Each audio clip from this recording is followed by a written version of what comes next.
Turn that. There you go. Hey, good morning, everybody. Here we go. Morning. We're doing some, today we're going to be doing some photorealism with colored pencils. What? Are you in the wrong place again? Yeah. No. No, just the opposite. No, this is abstract painting. Yay, and it's everything you've ever wanted to know about abstract painting. Well, at least coming from my point of view. And I made it real simple for me too. So thank you so much for joining us here in my studio in sunny California, which is really nice too. So I'm going to go over the materials first. And first of all, whatever you have is going to be just fine. Don't run out and start buying new paints and new colors just yet. Let's use up everything you already have. I'm just going to show you the things that I use. All right. And before we get started into the painting, it's nice to know some of the materials though. So this is a 30-inch by 30-inch, 1.5-inch deep canvas, all pre-primed, perfect, ready to go. It's got the cross braces in the back, so I know it's pretty sturdy. All righty. What I have here on my table, so I have this right on the wall. I'm going to be painting vertically this time. And usually I paint, if you've been following me, I usually paint nice and flat. But this time I'm going to paint vertically so you can see it a little bit better too with the cameras. On my table, right underneath it, are I have Holbein paints, pretty much all the colors in my color wheel. And also I have those water-soluble colored pencils. These are ink tints made by Derwent. So I have the pencils and I also have the blocks. What else do I have here? Oh, I have a big jug of gesso, a big jug of black gesso too. And I also have quarts of paint as backup paints. Since I'm painting so large, it's a little easier to get your paint out of those pints. I think they're pints, yeah. And here's my palette. Basically, it's just a big whiteboard taped down, so it's real convenient for all of us to look at the paints as I'm mixing, right? And so also big brushes, not tiny little brushes, not those two-haired brushes. What the heck are you going to do with a two-haired brush? Remember, this is all about abstract painting and a whole lot looser techniques. So I have this, my big wider brush. It looks like a sable. It's not a sable, but it sure holds a lot of paint. I also have Joe's Prime really good clear gesso. The reason I talk about really good clear gesso, some people don't like to work on a colored surface at first. And so, but you still want to gesso it. And this is a clear gesso. It dries really hard and fast and clear. And it's a pretty good, very affordable, shall I say, clear gesso. Just wanted to point that out. You see me playing around with gesso. Sometimes I use the white gesso, but this time I'm using the clear gesso on top of that so I can start off with a clean base. That way you all start evenly. Wide brushes, I even have my homemade brushes, which are always fun. I just take a normal brush and tape it to a twig so I can stand way back like this, way back and do my drawing this way. One more thing I want to point out to you is notice that the back of my handles, I'll do it this way. The back of my handles are wider and fatter. I put a lot of tape on the back. And it's because it's the narrowest part of the whole brush. And they put the fat end on the wrong end. That's my opinion anyway. And that's why you all end up holding your brush up here like this, because it's more comfortable. If you want to get into really abstract painting and have a looser and it's just a better overall looking at your painting, you're standing back. And so I made my handles fatter on this end, so it's easier for me to hold. All right. I usually put it with red tape so I can find my brushes. Even this small brush, I've fattened it up with lots of tape. It's not pretty, but it sure feels better in my hand. Otherwise, it's got those tiny little ends, and this thing will just fall out of your hands. Also, my hand can relax during the whole time I'm painting. Otherwise, I'll be squeezing the bejeebies out of that little brush. Just I'll keep it in my hand.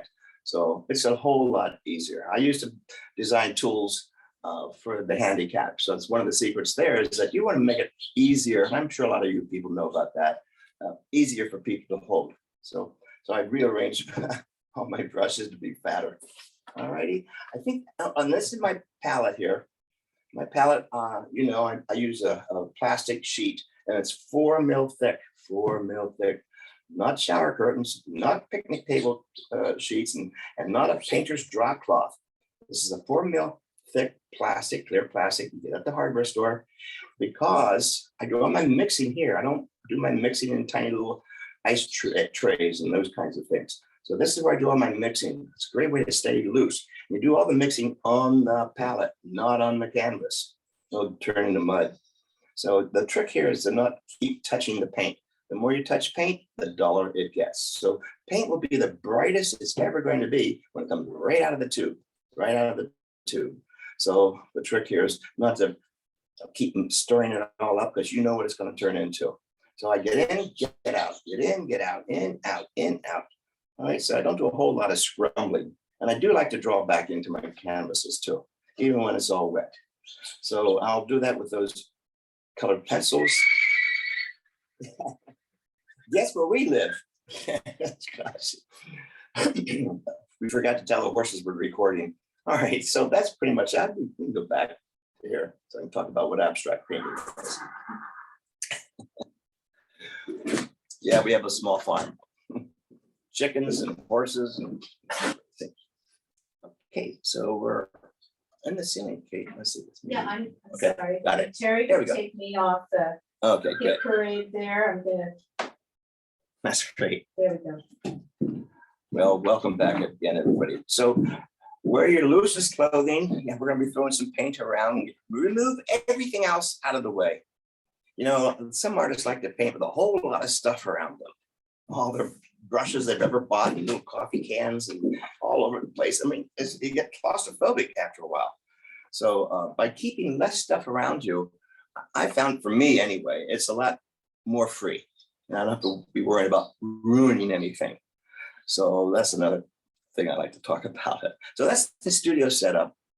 I usually only work on flat tables. I have about 8 of them in the studio, all covered with that 4 mil plastic. Now, here's the thing about that plastic.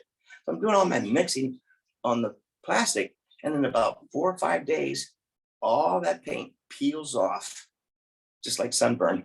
It just peels off, and I'm right back down to the clear plastic again. Now, of course, I'm going to save those skins, I call them skins, and I can reuse them in my collages, so I don't waste anything. You'll see me using a lot of paint, and I know that I'll be able to use it in my collages, so I don't really worry about that. So that's why I use that 4 mil thick plastic. You can get it at every hardware store. All right. I also I work with paper towels a lot. Talk about being loose. So these are just paper towels that I like to paint this way with paper towels. Another way of staying loose. And of course, gloves in a bottle. I don't wear gloves because I keep putting holes in them. You know, and besides, I like to feel the paint. I do paint with my hands a lot too, but mostly I put on this Skin Safer. It's a hand salve. It's the real reason is it's easier for me to wash my hands at the end of the day. It comes right off. Right, so Skin Safer, there's a couple of products out there. Anything to put a light coating on your hand. All right, and no, to answer your question before you ask, it doesn't transfer over into the surface. Put it on, wait a minute or so. It's into your skin, it's protective. So yeah, I really recommend gloves in a bottle. It's a lot easier for me to wash my hands at the end of the day. Before I even start a painting, any painting, you know, landscapes, a flower vase, a wine bottle, any painting, abstracts, I go through what you've seen me talk about this before, the 5 C's, letter C. On the back of my canvases, I actually write what it is, because I can't remember when I come back to it a week later or something like that. So I have all my notes on the back of the canvas, so I don't have yellow sticky notes all over the place here. So the first thing, the first letter C is, what's the concept? Why am I doing this? What's the big idea? What am I trying to do here? Not how I'm going to do it, but what's the concept? And the concept is usually something that's close to my heart. I've heard that you paint things better when they're closer to your heart. As to trying to do a painting that everybody else is doing. And then you, problem with conformity like that is that there's just too much competition, mediocrity. There's too much competition. So now you have an opportunity to really go for it. All right. So I journal. Yep, that's the first thing I do. Thank you, Julia Cameron. And all those days we were journaling. So I still go to the studio, and the first thing I do is I start journaling before I start the day, just to get all those monkey chatter out of your head, and it gets you to focus on why I'm here. What's my sense of purpose? I don't skip that step. You skip that step, I guarantee you in the middle of your painting, you'll say, what am I doing and where is it going? I'm a guy, I have to have things written down for me. So I write down, believe it or not, I write down the title first, not at the end of the process. That way, I'll know when it's done, when the painting matches the title, not the other way around. And the reason I'm saying that, it just drives me nuts when some of you are posting your paintings and asking everybody else, is my painting done? That's not fair. They don't know what you're doing and why you're doing that. And so they can only respond by how it looks pretty and keep on going, whatever. But I want to say, why did you start it in the first place? I don't go back to anybody like that. So that's the hardest part. Why are you here? What are you doing? That's where you do the journaling, get all the stuff out of your head, and then you start focusing, why am I doing that? For instance, maybe I did a show about couples, relationships and couples. There's a lot of great stuff you could do in there. And so I came up with some titles, and then I ran out of ideas of titles. Geez, I can't get any more ideas out of relationships and all that stuff. And so one of the 2 good books you should have in your studio, 2 good books. My book, and the other one is a Rosé Cesaris. You'll have like thousands of titles. So you look up the word relationships, and you'll see like a whole page of about 500 titles. I just go through all those titles, which one sounds like something I can relate to, and bingo, that's the title. So I kind of work in reverse, and also gives me a finish line. So that way I know when I'm there and it matches the title. It's so simple.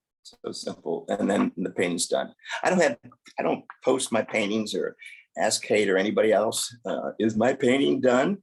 Be responsible, folks. Be responsible. Okay, the second letter C is the composition. And if you have my book, you'll see there's about 12 or 16 different compositions that are internationally, we all use them. When I say composition, that means the design, the graphic design of the piece. Like be diagonal, off balance, all curvy, asymmetrical, that kind of a thing. And you decide, and I write that down on the back.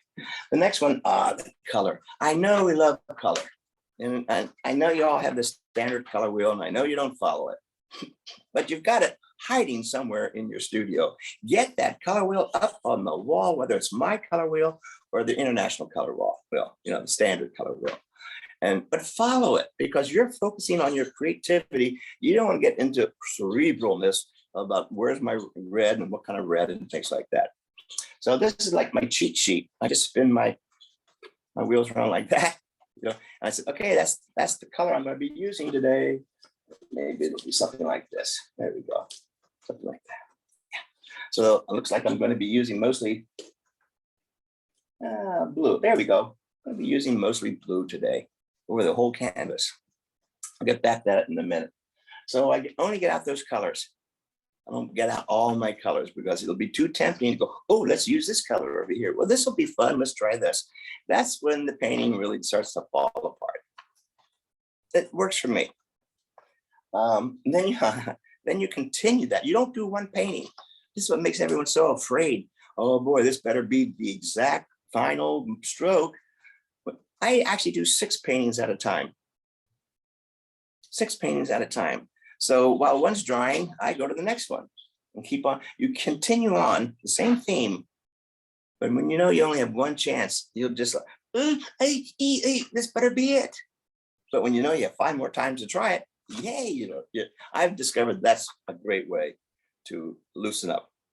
And you can, so that's why I say you continue more of that same painting. And of course, you're going to do variations on a theme. Of course, I mean, is it Monet? He did that haystack 24 times. 24 times. Was it about the color and the exact haystack? No. You saw him experimenting with different times of the day, nighttime, snow scenes, and things like that. That's where I got that idea about do many of the same subject. How many ways can I look at it? It frees me up tremendously. And the last letter, C, stay committed. Stay committed. Don't keep changing your mind in the middle of painting. Well, I think I'll turn it into a horse ranch. Oh, I think I'll turn it into a still life. You see, boom, boom, boom, boom, boom, boom, boom. And what do you have at the end of the day? You're exhausted. All right. So I know during the painting process, the creative process really starts jumping around all over your head. And you want to say, let's try this, let's do that. Okay. When you change your mind, change your painting, go to a different painting. Don't keep putting ideas on top of ideas on top of ideas. And then at the end of the day, you have a really thick painting. That's about it. So I learned to do many of the same thing over and over and over. And then I'll move into some other subject. Okay. Keeps me alive, and it's called practicing. Now that's the materials. I do write down my goals. One of the things I'd like to say to you, you have to really, when I say make a commitment, you really, really want to be doing this. Not this, oh, maybe I'll try this, maybe I'll do this. I'm not so sure I'm going to do it. You really have to want to be doing this. Not halfway, 100% way. All right. And I don't mean to make that a speech, but those are the things that makes it real easy for me to come into the studio every day. And I do, thank goodness, kind of, I'm going to say thank goodness, this past year and a half, I got to stay in my studio and develop my work, which was kind of nice time out. But hopefully we'll be traveling soon. And if the second, third wave gets put to sleep, I'll be traveling more too. But it's nice to stay in your studio too at the same time. I'm just going to show you this quick little, I'll just show it to you right here. There you go. So abstract painting, it's all about your intentions. So I wanted to say it falls into two categories. Okay. You have objective concepts, and then you have your non-objective concepts. Objective concept, they're both legitimate, I say. Objective is that you have a goal in mind. It tells a story. That's the big idea. It tells a story. You title your painting first. Over here, non-objective, it tells your concept. More visually abstract, maybe. It's more of your concept of an idea. What's the big idea? So there's not doing really specific items, people on a beach in a loose way. That's a different kind of, that's impressionism. So you either paint your story.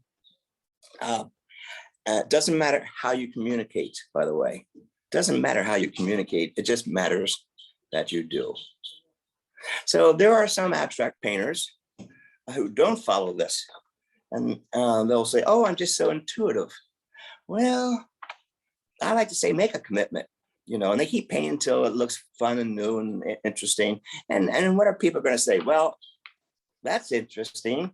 You want to be able to communicate and connect with people. So abstract painting, some people think it's meaningless. I think it's meaningful. And it's up to you to say, this is where I'm going to go.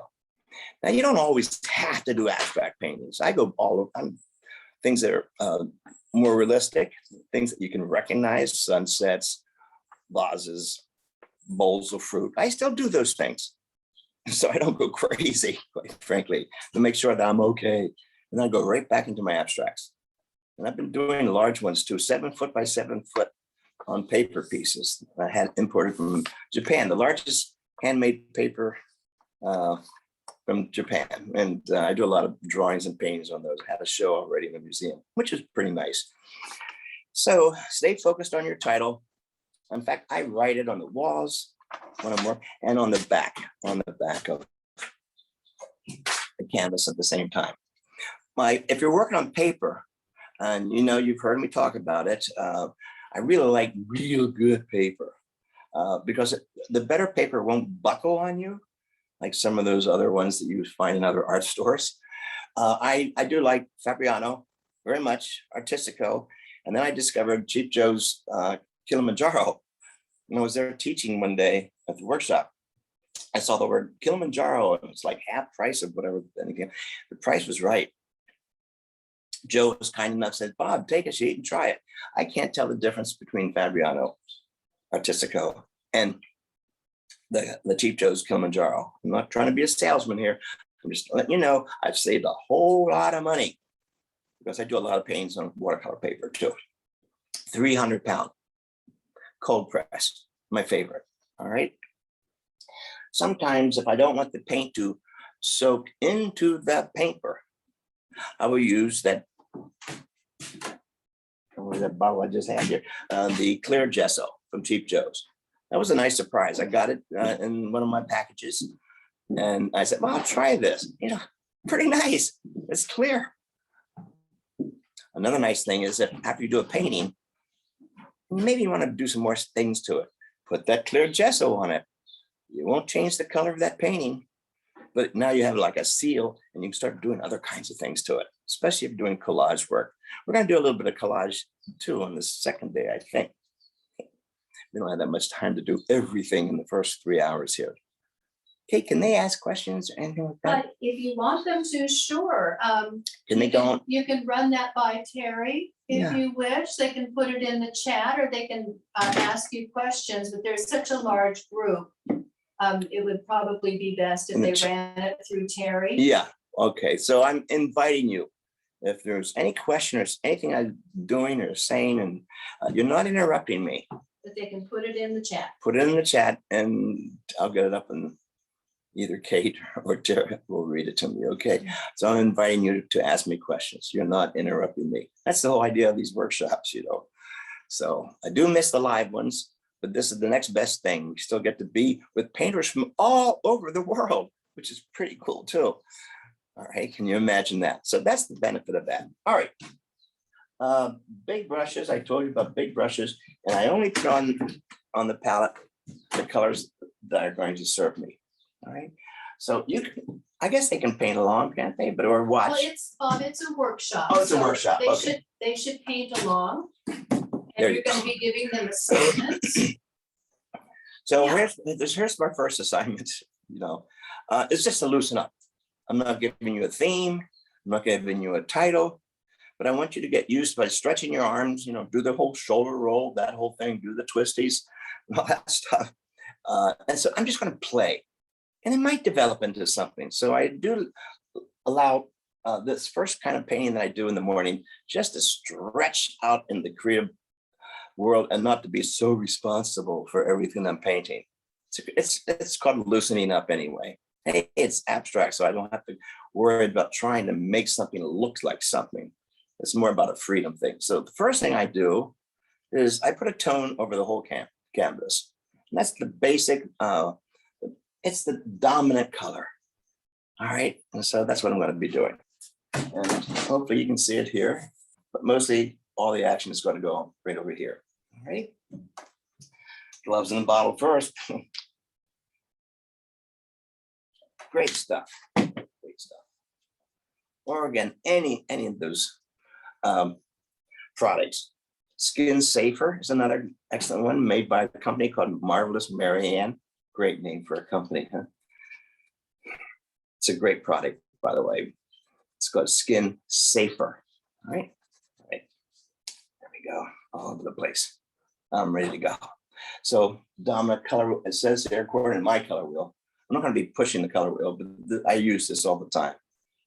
Because again, it just helps me guide me. And I have one of these on every one of my tables, by the way. It's always close by. It's my security blanket. All right. So, but when I put down the dominant color, it's going to be variations of that. All right. So here we go. This will be compost blue number to squeeze it out. What a beautiful color. It says cobalt.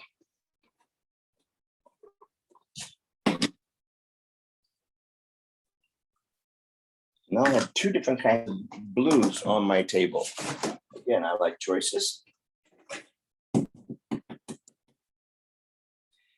I'm using the Holbein products here, but whatever you use, trying to move up to the better, the better ones. The better paints really have more pigment, and the less lower, the less paints, I should say, have hardly any pigment, and they will dry with a different color. That's the big thing. Your painting's all excited. End of the day, it's nice and colorful. How many times have you gone back into the studio the next day and the whole thing's kind of dulled down? Well, it's because they don't have a whole lot of pigment in them. So I do surround myself, and the good names, the Holbeins, the Goldens, you live and learn. All right, so I were able to move my way up to what really works for me. And they're heavy bodied, which that's what they call it now. They're just thicker. There's not the kind you trowel on with a palette knife. They're just thicker, which means they have a lot of pigment in them. And that's all I need. Now, my white and black. Yes, I use white and black. It's amazing. I hear some of the teachers say, never use black.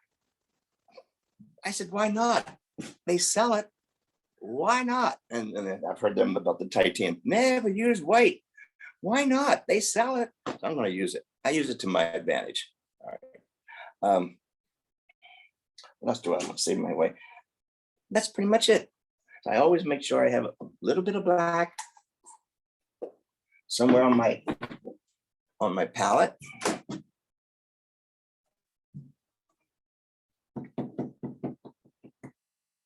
Yeah. It's nice to have that on standby. I get out everything now, by the way, and put it on the table. I like the cadence of painting. If I have to stop and go get fresh water or new paint, it kind of breaks that rhythm a little bit. All right. I even have not one, but 2 buckets of fresh water on standby. Always nice to have an extra one around, especially when I'm through the groove. I don't want to get out of the groove. I'm no prima donna, but it works for me. And my white, I have a lot of white here. Big dollops. I also put several dollops for the same reason I have for water. It's nice to have some backup. 2 backups right there. All right. I'm gonna get started. Big towels, big brushes. What on my right? If you're right-handed, put everything on the right side. If you're left-handed, put everything on the left side. It's amazing how you all go like this. Well, here I go. Come back over there. You just wasted 10 seconds. So my buckets are like wide buckets of paint, not these little teacups, coffee cups, or what, big wide buckets, and they're only about 4 inches deep, like a Tupperware type of thing. That way I don't have to have roving eyes. Look, where's my brush? I just keep my eye on the prize the whole time. Keep my eye on the prize the whole time. It'll be like this, and then just go, yeah, I know it's there. There you go. You can see it there. There, you can see the bucket. And it's usually as close to the same level as my palette. That way I can just go back and forth, as opposed to going, all right, and then all right, right? So make it really easy on yourself. All right, here we go. The dominant color, blue all over. Oh man, this is my morning Pilates. Feels so good to be painting. I could do this with paper towel too, if I wanted it.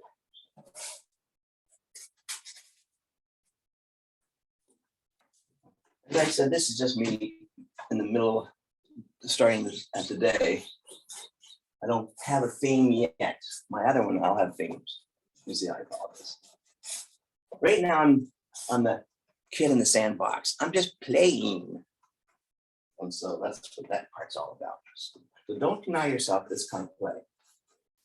It's fun to be irresponsible sometimes. And don't let anybody watch you do this.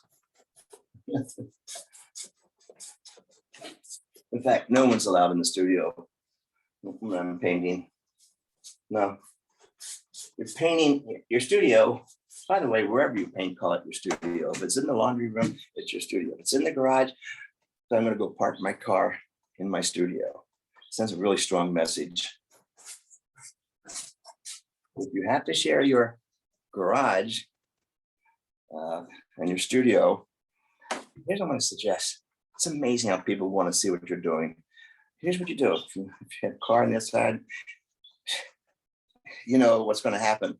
The lawnmowers and the weed whackers will start be hanging into your side of the studio. Here's what you do. Put a piece of tape right down the middle of your garage floor. Watch how they won't step over that tape. You've got to claim your space. Big, wide strokes. I think I'm going to start putting in some darker colors. Ah, this is cobalt. So it's now starting to develop almost like a patina, a richness. Right? I like the light up in here.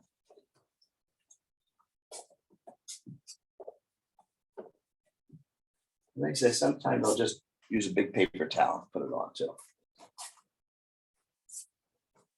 So the towels end up looking like tie-dyed shirts, right? I don't throw them away. I open them up and I use them in my collages. So I don't waste anything.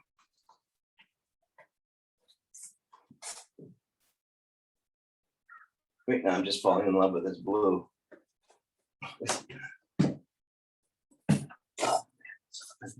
Contrast. By the way, the composition will be asymmetrical. You know, where it's going to be off balance a little bit. Like that. There you go. Pretty soon. Now, usually I let this dry, but since we don't have that much time today to let it dry, I usually work on another one. I usually go and work on another one. But I'm going to work on top of this wet one. All right. The next color I'm going to be using will be this red. Squeeze out the red. Go. Nice. Ah, nice. And I'm also going to be using in the red family. I have this luminous opera. Eek! You know, that fluorescent color. You know, if you've been watching my videos, Bob bless, you know, I love this color because I like to mix it into other colors, which gives it a little more archival quality. Right. I know everyone's afraid of using anything fluorescent. In the old days, it used to fade. Right. The technology has gotten a whole lot better. So don't be afraid of using some of these fluorescents. These are Holbein luminous opera. And I mix it in with all the other colors too. I'm going to do that now. And what's really nice about that, you get that periwinkle kind of look. Let me see if I can do that. Oh.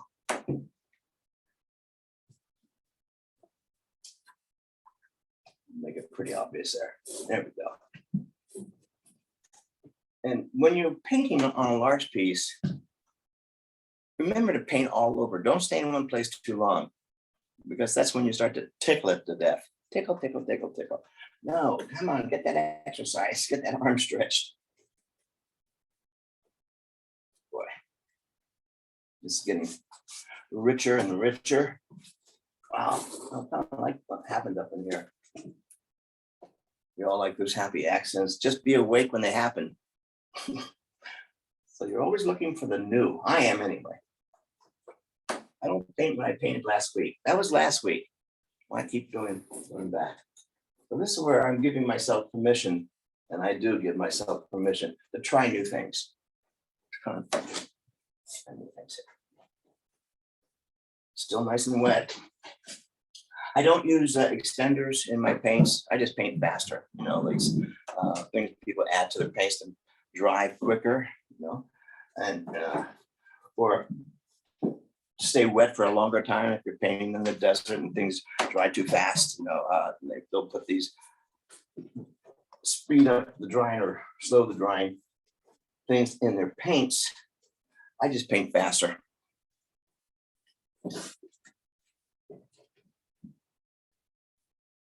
I just love, see, it's still blue. The dominant color is blue, but you can see variations on all that. I'm going to do one more thing, which just freaks people out. I'm adding a little bit of black, very little bit of black. I always like to put some black somewhere in the painting. Usually it helps the color, and also it gets to be playful with the contrast. So what this means when I asymmetrical, it means I'm going to have a whole lot of something going on over here, and very little going on over here, off balance. And again, whether you're doing still lives or landscapes, even in the abstracts, I can do this. Boy, this blue is, it's blue. I'm looking at it right now. All right. Wash my brush. I'm going to use the same brush. No, I'm going to use a different brush. Now I get to draw with a smaller brush, and it will be a long brush. So this is the advantage of a longer brush. The advantage is I stand back and I can see the whole painting all at one time. If you use too small of a brush, you have to get your face up to it. Depends on how long your arm is. So I like to actually stand back, hold it here, and see the brush is going all over the place. It's like I want to be out of control on purpose, and that's what I do. It's a twig, by the way, a twig, and I took and I just taped it with Gorilla tape and extended it. All right.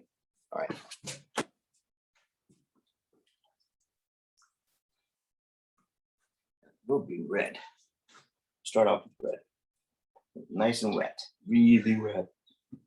All right. Think about this for a second here. There we go. Okay. And be assured of yourself. Don't be tickling it to death. When you're going to make a mark, make a mark. Don't start. Maybe I'll do it. Maybe I won't. This is not the time to act that way. This is, wow. And this is still on top of the wet. So this is also the composition using curves. I could have done it with squares, but I like the organicness of this kind of a painting. So I do like to use round things and kind of lines that run away from themselves. All right. I love to loosen up like this. And don't start making sense.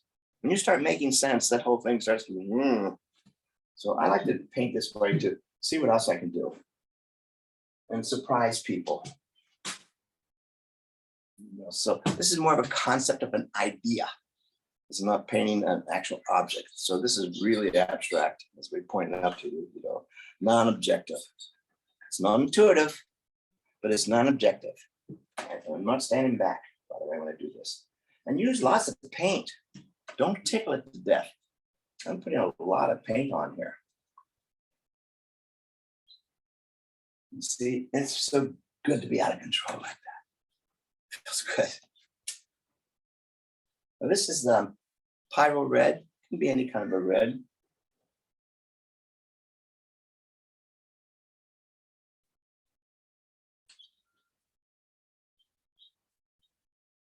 Sure paint. Oh, sure paint.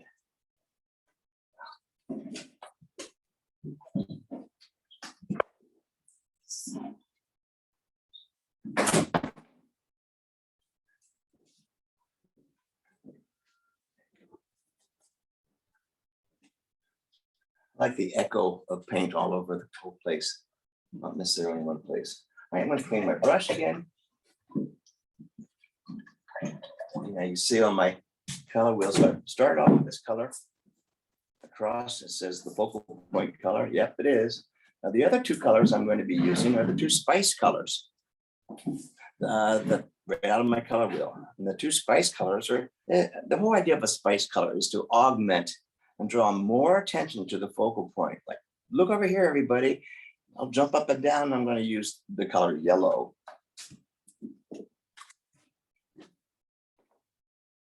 So I have yellow here to put down. It's a spice color. Now here is the problem. If I put that yellow on top of this wet blue, yeah, it's going to turn green. And so I'm going to have a light touch at first. And I'm going to put a lot of yellow in it. I'm going to get in, get out, in, out. I won't do any scrambling. All right, just do a little bit. And I'm also going to add some white to it, titanium white. It will make it more opaque. All right. Wow, that's nice. And again, you do all your mixing on the table in your palette. Yeah, let me do this. Whoa. Don't put it over here, watch. If I put a whole lot of it over, your eye's gonna go over here. You can have it repeated, but not as strong. One more thing I'm gonna add to this.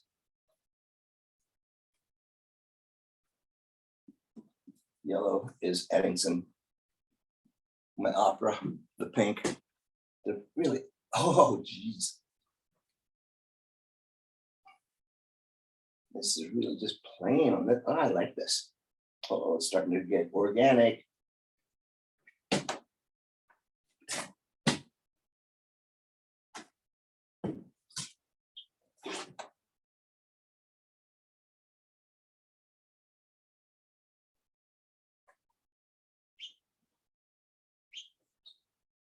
Don't forget the edges.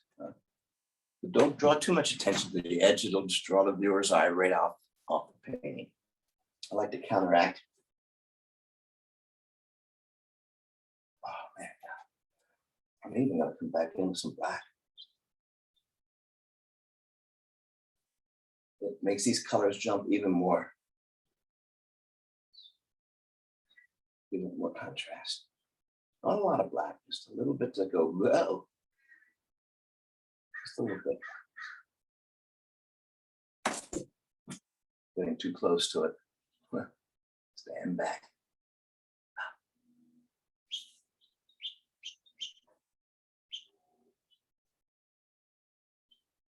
Boy, if you're not playing and having a good time, you're not painting. You're an illustrator.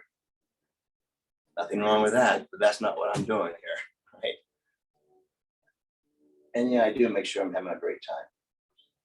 And we usually have lots of music, but because of copyright, can't put it on these videos, okay?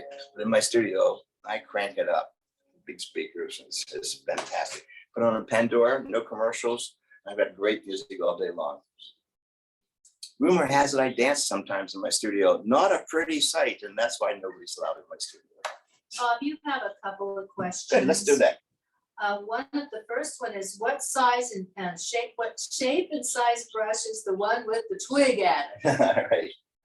That one. So this one, this is a filber. It's about the size of my finger. There we go. There we go. Because I like to draw with my finger. So I have a filber.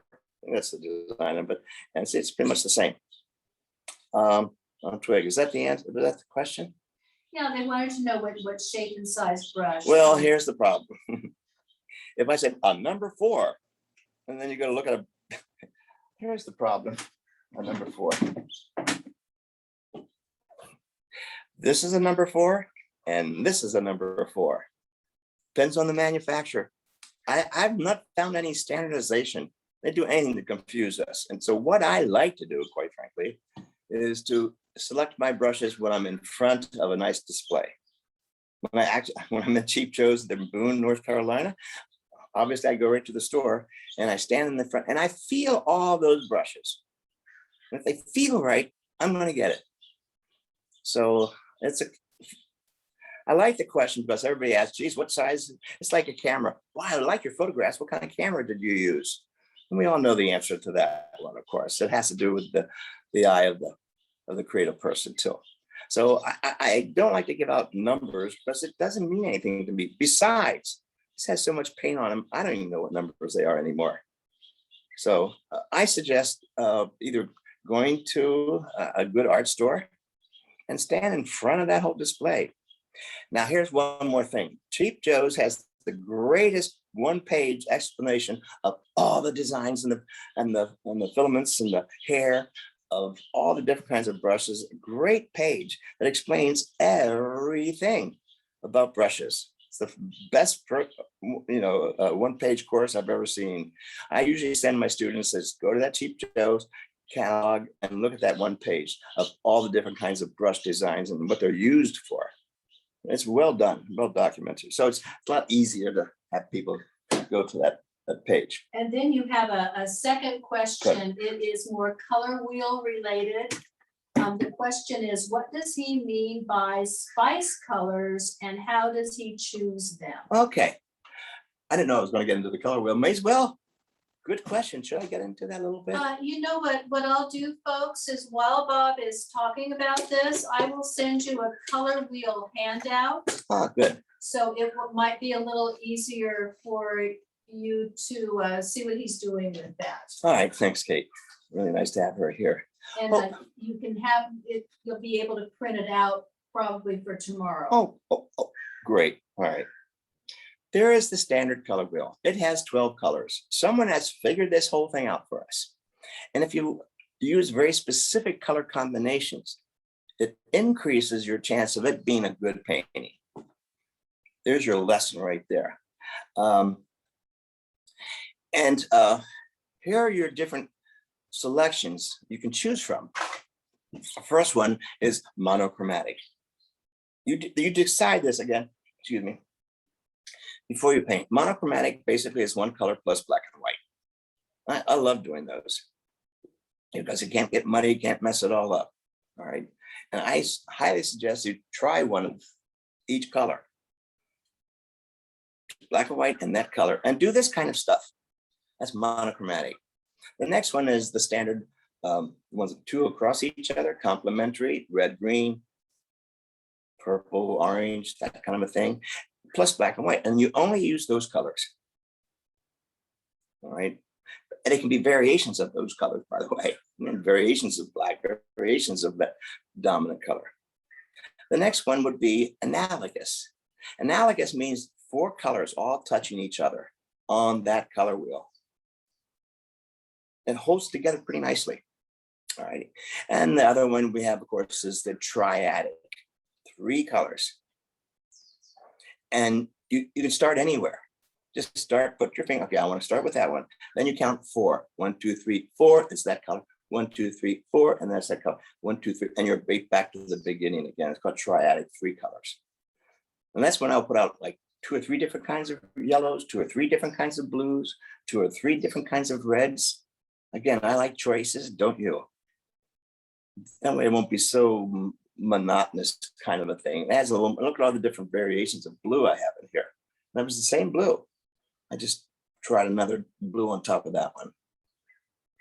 It looks like a bunch of squiggly worms here right now. That's kind of fun, right? So there's many more combinations, triadics and split complementaries and things. There's more. I'm not going to get into that part. Then there's this one. This has absolutely nothing to do with the color wheel I just explained, the standard universal color wheel. I made this up to match some of the whole colors, and I only wanted to paint with only 10 colors. Made this part up. Okay, I know. But then I was getting to the point of my painting career, I wanted to use less colors. And if you've known me 10 years ago, I was using every color. And of course, I was painting circus stuff. Lots of colors, lots of visual excitement, my clowns, and that whole theater stuff. And then after about 10 years of doing that, I wanted to tone it down.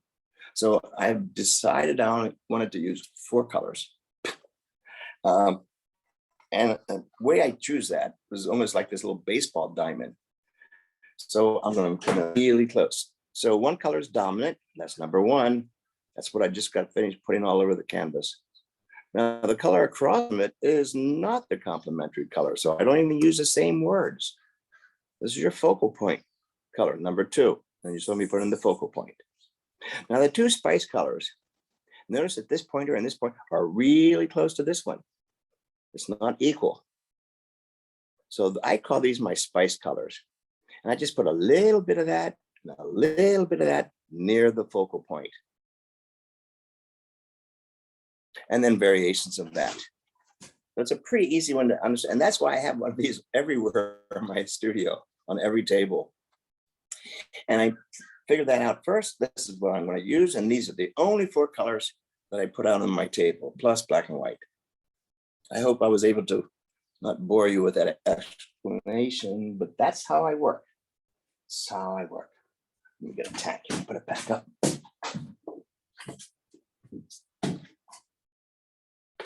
There we go. You know, some days I'll just come in and I'll do one like that, one like that, one like that, one like that, all dominant color. And then after that, I'll have 10 wonderful little examples. They don't have to be big. I'll show you some of those a little bit later on. I like to practice real small, just as, you know, I may not have the energy that day to do something like this. So I do a whole lot of little ones. I don't, you know, take a full sheet, 22 by 30, break it up into 6 inches by 6 inches. You get a lot of paintings out of that one sheet. Gesso it first, then you cut it all up. All right. And I make sure I mark the backs of which one's been gessoed, because after the gesso dries, I can't tell what sides is which. So I do a marking on the back of the entire watercolor paper, just pencil. So when I cut it all up, I know that's the back part. Studio tip number 47. There you go. I hope I'm answering your question. So that's a great question about, I appreciate those questions, by the way. But let's get back into this. Any more questions, Kate? Let's see what we're doing. I will All right. check in just a second. So I'm going to now come back and really put some, I'm going to put in some, whew. By the way, the composition here, of course, is adding a little bit of white in here now. When you add a little bit of white, it's going to make the colors even more stand out. For me, I like to be out of control like this. And a focal point is one spot in the painting, the focal point. Don't have lots of different focal points. Don't have one over here and then one over here, one over here, one over here. Your eyes will be gone all over the place. Then you'll look like Marty Feldman. Your eyeballs gone all over the place, all right? If you do bring that focal point color somewhere else, just don't have it so strong that that's in competition with these.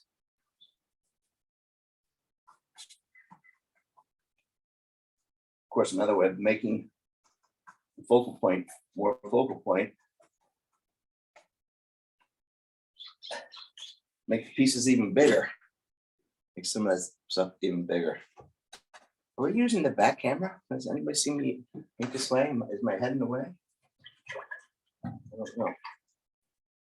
I think Terry would be the person to ask about that, but Terry, I can you- haven't seen any questions about that on the chat box. I think we're good. All right.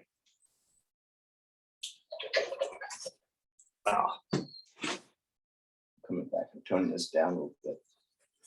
So I start to paint over it a little bit, like negative shade painting. Ah, it's beautiful.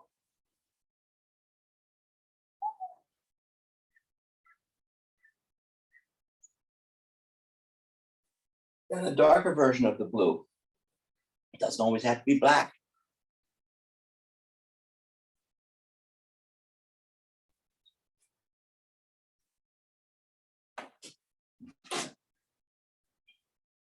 So can everybody see that? That's where we're going on this one.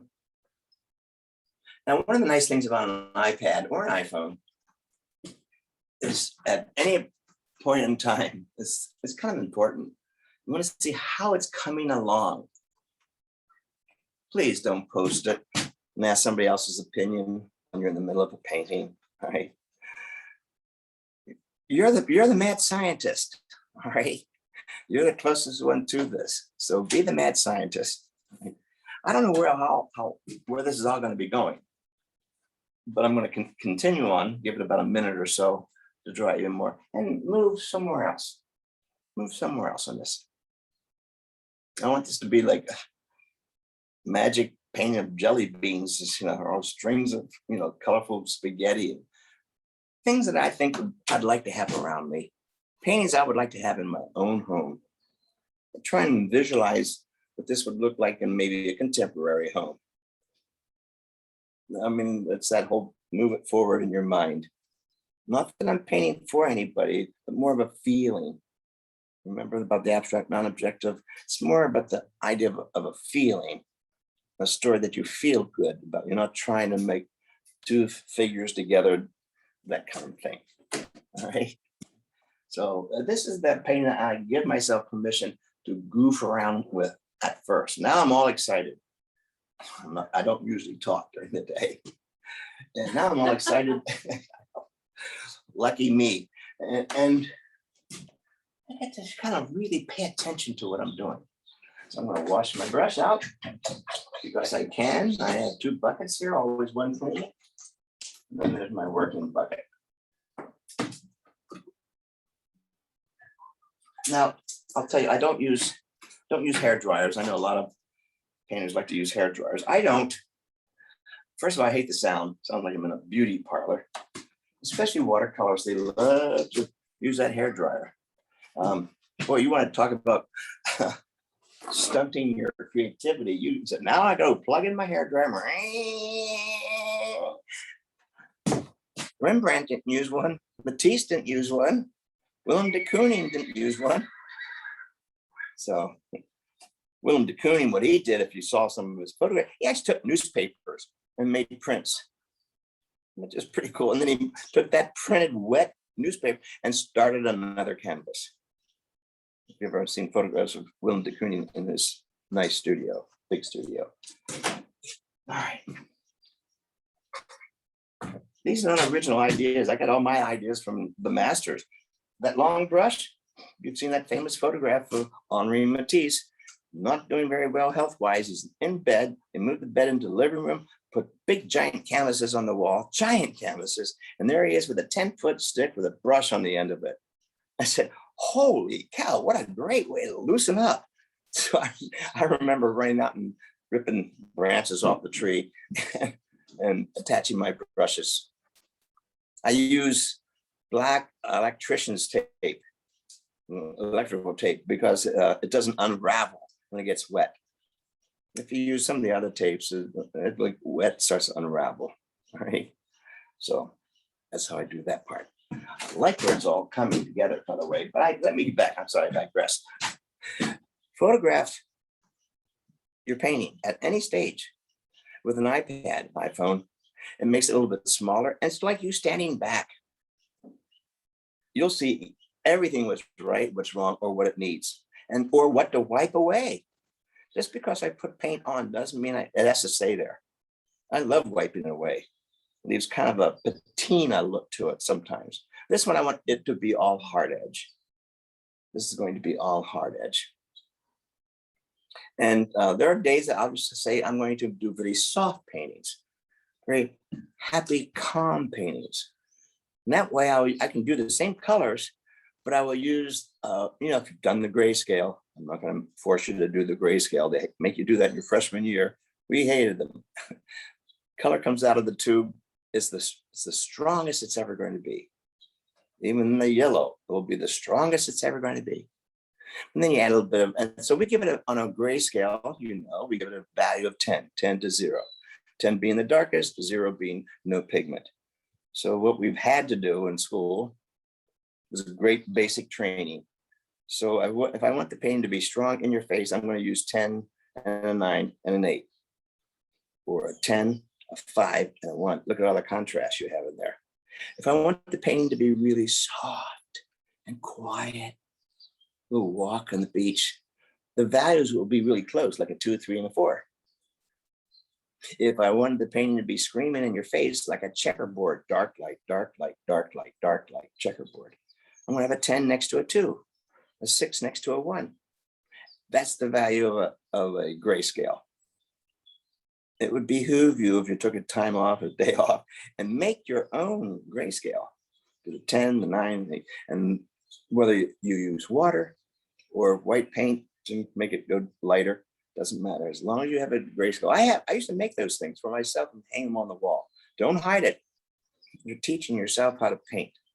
So notice how dark it is up in here. And they're really close. The value of 10 is really close to the value of about an 8, I'd say, in that blue up there, right? Down here, the value of about 3.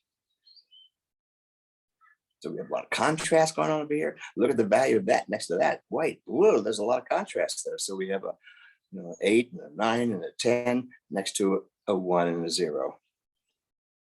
Contrasty. And your eye will always go to the part of the painting that has the most contrast. It's like the middle child. Look at me, I'm over here. But if you don't want the eye to go there, go soften it. And sometimes I'll just paint with a paper towel, wet paper towel, and wipe it down that way too. But this one, I'm specifically using strong colors to make the point. All right. I'm going to be coming back into this with more like step number 2 or 3 or 4. I'm going to do it again. Coming in with the focal point color red, because it says so right here on my little handy dandy cheater chart. All right.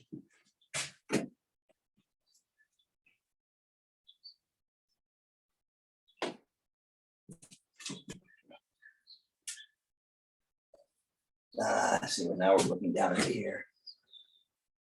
So I'm going back in on it, bringing in some yellow in here because I can. Bringing some yellow over here. And pulling the painting together so it's not all focused in that one area.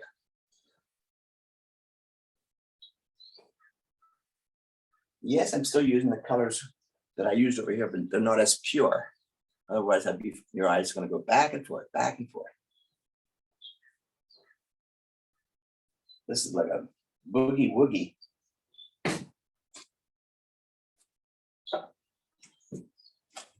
Happy brush strokes. Happy brush strokes. So again, this is when I would take my iPhone, click, take a look at it, sit down, have a drink of water, my coffee, that's over here, and really look at it. And okay, I'm going to do it again, start another one. So I have another canvas as a backup behind me. I buy many of them in the same size. Reason I buy them the same size, say this one 30 by 30, I'll get several of them. So if they happen to turn out, wow, I really like this series, I now can have a gallery show. And if all the pieces are the same size, it's a little more professional, I think. If you have all these different sizes of canvas in a gallery show, it's going to look like a gypsy camp, or it's going to look like a group show. All right, just my philosophy here. I'm just trying to get you to be a little more professional. So you don't want to have, yeah, you may have all those other canvases, different sizes, gesso them over and start a different show, right? Here's one of the other problems. When you go to an art museum, you realize you see their best stuff. You didn't see the piles of stuff that are still sitting in their studio that haven't been up to snuff, so to speak. All righty. So give yourself a break. Everything I touch does not turn to gold. So don't have that kind of expectation. We have anticipation, but don't expect it. What you're really doing is, let's see how far I can go without anybody arresting me, that kind of a thing. But I'm certainly not going to make it mediocre. As I said, the problem with mediocrity is it's too much competition. So give yourself the opportunity to be the mad scientist, or the kid in the sandbox who plays all day long with this Tonka trucks. What are they doing? You're a parent, you don't walk up to, what are you doing? Don't ever say that to a child. They're playing. That's what you want to encourage, certainly within yourself too. All right. Anybody have any questions? I love answering these questions. And my questions, folks, I don't have all the answers, you know. I may have the answers you asked me for. It's just because I've made more mistakes than you have. You have no questions. No questions. Yay. I guess you're just being very complete, you know, That's very cute. clear and concise. All right. I'm going to freshen up my paints here a little bit more. All righty. Gosh, we did this in less than a whole hour. Oh, we have like 2 more hours, I think we do, or something like that. So I might be getting up another painting. You'll be taking a break. Oh, yeah. In about 25 minutes. Okay, 25 minutes, we'll take a break. And heck, I'm going to start another one. In 25 minutes. Yeah, in 25 minutes, yeah. You'll take a break. Yeah, and after that, I'm going to start another one. Am I saying that right? Just a sip of coffee. If you and Terry are ready for this, Bob, now might be a good time if anybody has work to show you. Or with Big, it will be interesting, but part of doing a workshop is getting a comment, not quite criticism at this point, but a comment from your instructor. And since there are so many of you, you'll have to let Terry, who's at the controls, know that you're ready for Bob to take a look at something, or if you even have a question about what you're working on, so we can make sure we have time for this. Yeah, right. Absolutely. And Kate mentioned that I don't do critiques because it's not fair to you and it's not fair to me. I don't know. I don't have time for these long questions. Having you talk about the work. What I will do is I will make comments, based on 1 or 2. And we have so many wonderful people in this workshop. I can't get around to everybody. So. And you do have a question. Good. Okay, your question is, when do you decide on the focal point placement? At the very beginning. Very beginning. Very beginning. Do you notice I came right over here? Put that yellow, or rather that red in here. And this is here we go. It's one of those compositions that we all are familiar with. It's the golden section. Basically, the golden section, it has one focal point. It's that classic 1/3, 1/3, 1/3. So maybe mentally, before I started, I do a line 1/3 this way, 1/3 this way, 1/3 this way, and 1/3 this way. Basically, it's a tic-tac-toe. I'm making this real easy for you. Okay. I love this, the golden section, and because it has to do with science and nature and the ratio of things. It's read on Nature, which is neat. It's fantastic information. You should look it up and read about it. So anyway, I do a lot of golden section. And where those lines crisscross, one of them will be here, here, here, or here. You choose one. And that's how I get started. That's how I kind of jump in and then take it from there.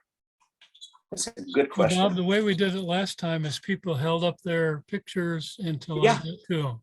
So if people want to show you something, just hold it up. I'll see you. I'll spotlight them, and you can. Yeah, either hold it up or turn their device to their picture, because if they're working really large, they might not be able to hold it up. Yeah. Yeah. Well, it's hard to scroll through 25 people. So I know. I know.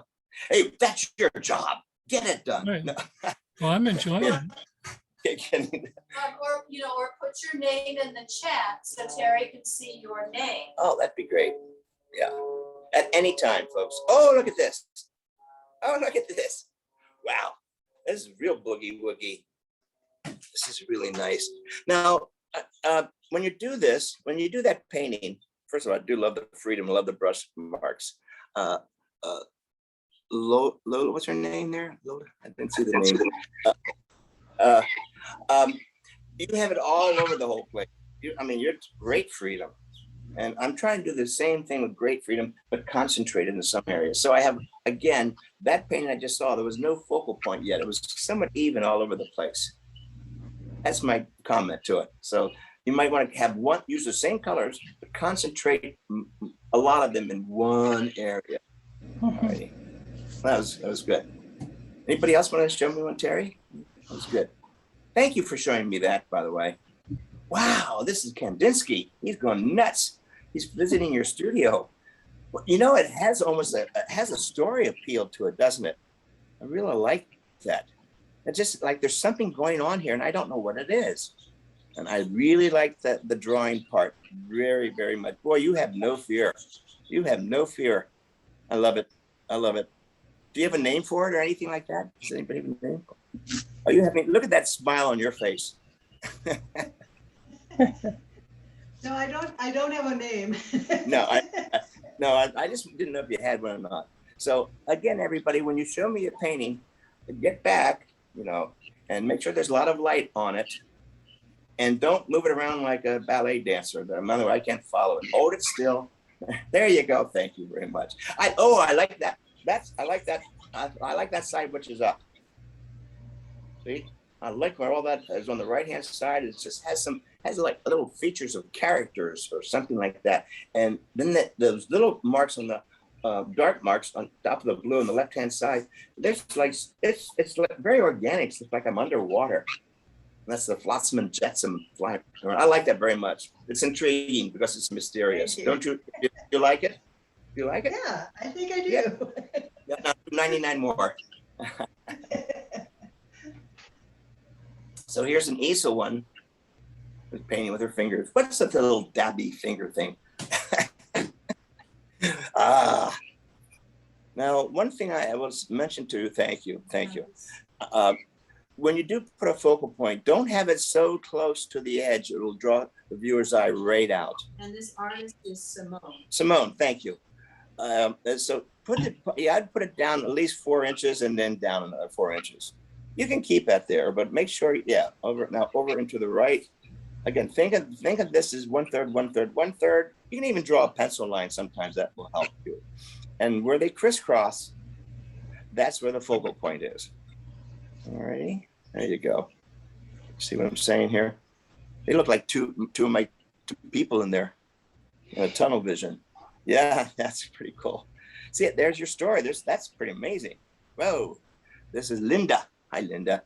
Let me see. Move your camera down a little bit so I can see the whole painting. Is that possible? Or lift it up. Is that possible? No, not possible. Move it in. Well, maybe if the water bucket moved a little bit, I could see it.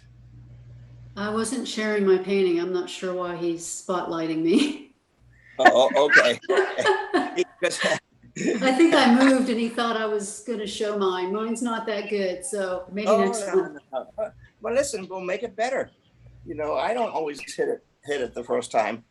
I get nervous doing this kind of stuff, you know, in front of an audience. I'm up half the night worrying about, I hope I do a good job and clean colors and that whole thing, you know. So it's good to be nervous. But wow, look at this. Wow, boy, I love this. It looks like runners of underwater with dolphins. And that's a beautiful, everyone see how she's showing me this? She's not moving it around like she's in a dance audition. She lets me see the painting. This is Barbara, right? Really nice, Barbara. I like, you know, you might want to stop and start another one. I don't know where you want to go with this, but it looks like a magical person either running or playing the guitar. Not enough information to tell me everything, and that's what draws me into this painting. You see, don't give the viewer all the pieces of information like a Rembrandt painting. It's a different kind of a painting. This is all abstract, and it has to do with your intuitive, emotional telling the story. Geez, I really do like this piece. Very nice. Start another one. Oh, wow. Hold it back so I can see it. Hold it back a little bit so I can see it. There you go. There you go. Thank you. This is Anita. Thank you, Anita. Wow, that's a pretty, look at how intense that blue is. That's because of the black. I mean, without those blacks, probably you wouldn't see that kind of a blue. I do like the two black shapes coming together. It's almost like two birds feeding each other. You know, so the point here is I got to make up my own story. And if someone tells you that what they see in your abstract painting, and it's not what you intended. But if somebody sees something else, don't disagree with them. Just say, wow, that's really interesting. I haven't seen that part. Thank you for telling me that. So don't put them down. Don't put them down saying, no, you're wrong. Just say, wow, what's another way of looking at it? So keep it upbeat, keep it positive. I love the painting. I feel like I'm underwater. I'm looking straight up through the blue of the water, and this is things. Yeah, nice. Yeah. See, a completely different painting when you start turning it around. It's one of the reasons I like to work on squares. Yeah, I like that better. The darkest on the bottom. Yeah, just has a weight situation. So if you put all that weight in the bottom, it makes sense to me. I like working on squares. Oh, perfect. Look at all the different blues. It has. I get the feeling. I'm just going to tell you that it's a red China sailboat. You know. Then let her tell you. Okay, I'd love to have you tell me. This is Tish. Tish, talk to me. It's a cityscape. Yeah, it is. Cityscape with sunset, kind of like the pink and blue skies coming out, and just yeah, that's it. Simple. And loose enough to come across as a strong New York City or any kind of a skyline like that. The thing I would do is I would see if I could make the part underneath the city, that blue, a different kind of a blue, so it's not in competition with the sky. Okay. There it does, and you don't have to do it if it doesn't make sense. Yeah, no, you're right, because it looks like it's the same color all the way through. Yeah. Yeah, but it could also be like a reflection. So let me tell you something. If you have this one building that has a warmish tone, a reddish tone, repeat that same shape into the water, so to speak. Okay. So it looks like reflection, that cold kind of a thing. Okay. Okay. Does that make sense, Tish? Absolutely. Yep. Try Thank that. you. Thanks. Okay, You got will it. do. Thank you. Your question, Bob? Good. The question is, do you always paint vertically? If so, why? No, I probably skipped over that. I actually paint on large flat tables, those big plastic tables, from Costco. And I cover them all with plastic, 4 mil plastic, because they're all my palettes. And I have a different painting theme on every one of those. So I might be painting on 4 or 5 different themes all at the same time. And so I paint really wet. When I put that paint down, I want it to stay there. If I paint it vertically, I don't want it'll be dripping, and I don't want to spend half my time painting and chasing the drips and wiping them away. So I learned to paint flat because I can do all that other kind of stuff with it, as opposed to half the time it's dripping down. And I also use a lot of those acrylic fluid inks, which are wonderful. Everybody makes them, Holbein, Golden, fluid inks, ink fluids, but they're all acrylics. And I love them because some of them are translucent and some are transparent, and you get to play with that a little bit more too. Now, if this was flat on the table, I might come in with like a phthalo blue because it's transparent and put a whole lot more somewhere else. The beauty of transparency colors is you don't lose all of this stuff, but you might see the markings underneath it. So now we have this transparent versus opaque. And that's why I like to do this kind of stuff. You're teaching yourself to paint. If you don't have an opportunity to paint a whole lot, you might forget about certain things, characteristics of paint, if you come back every 3 months or something like that. That's one of the reasons I actually take advantage of being able to paint every day, so I don't lose it. And I stay on one subject for quite a few weeks until I'm really burned out. And I'll try all the different color combinations, and I'll go to the next table and continue on. I lovingly call my studio the factory. All right. And I was going to make the point of the reason I like to paint square is I don't have to decide which way is up yet. I keep turning it. It might look better upside down the way I didn't intend to it. And so it's pretty humbling sometimes. I said, geez, it looks better upside down. So, okay, there's a cosmic joke in there somewhere. And so just because I painted it one way, if you turn it upside down or sideways, it's even better sometimes. So that's why I like to paint on squares. I don't have to decide which way is up. Okay, so here's another couple of questions. Oh, great. when you paint horizontally, flat, how do you arrange the palette and the water and brushes, et cetera, around you? The difference from the vertical setup, Yeah. how do you do that? Okay, so table is, just do this. Here's the table, right? With the watercolor paper taped down. I basically just get this kind of tape. Now that paper is going to slide around. It's like on top of ice, it's slick plastic. So I get this 2-inch wide self-adhesive box tape. You can get it anywhere. You know, don't use that green tape and don't use that blue tape. It doesn't stick. It's not supposed to stick. All right, where this, it sticks. And I put this underneath the paper, put it on my paper, on my table, and it stays there. Now, next to me on a stool is that, I'll just show you, is one of those 10-inch buckets. You know, it's pretty narrow. So I don't have to stick my brush way down in it. And I have several of these, always clean water around me. So I have one stool close to me, so it's easy for me to reach over.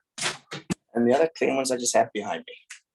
My paints, the only paints I'm going to be using for the painting go on the table. Not all the colors I have in my color wheel. That way I won't be tempted to go back in and try something that's not on the color wheel. That's when the whole thing falls apart. I only put out 2 or 3 brushes. I don't display my brushes.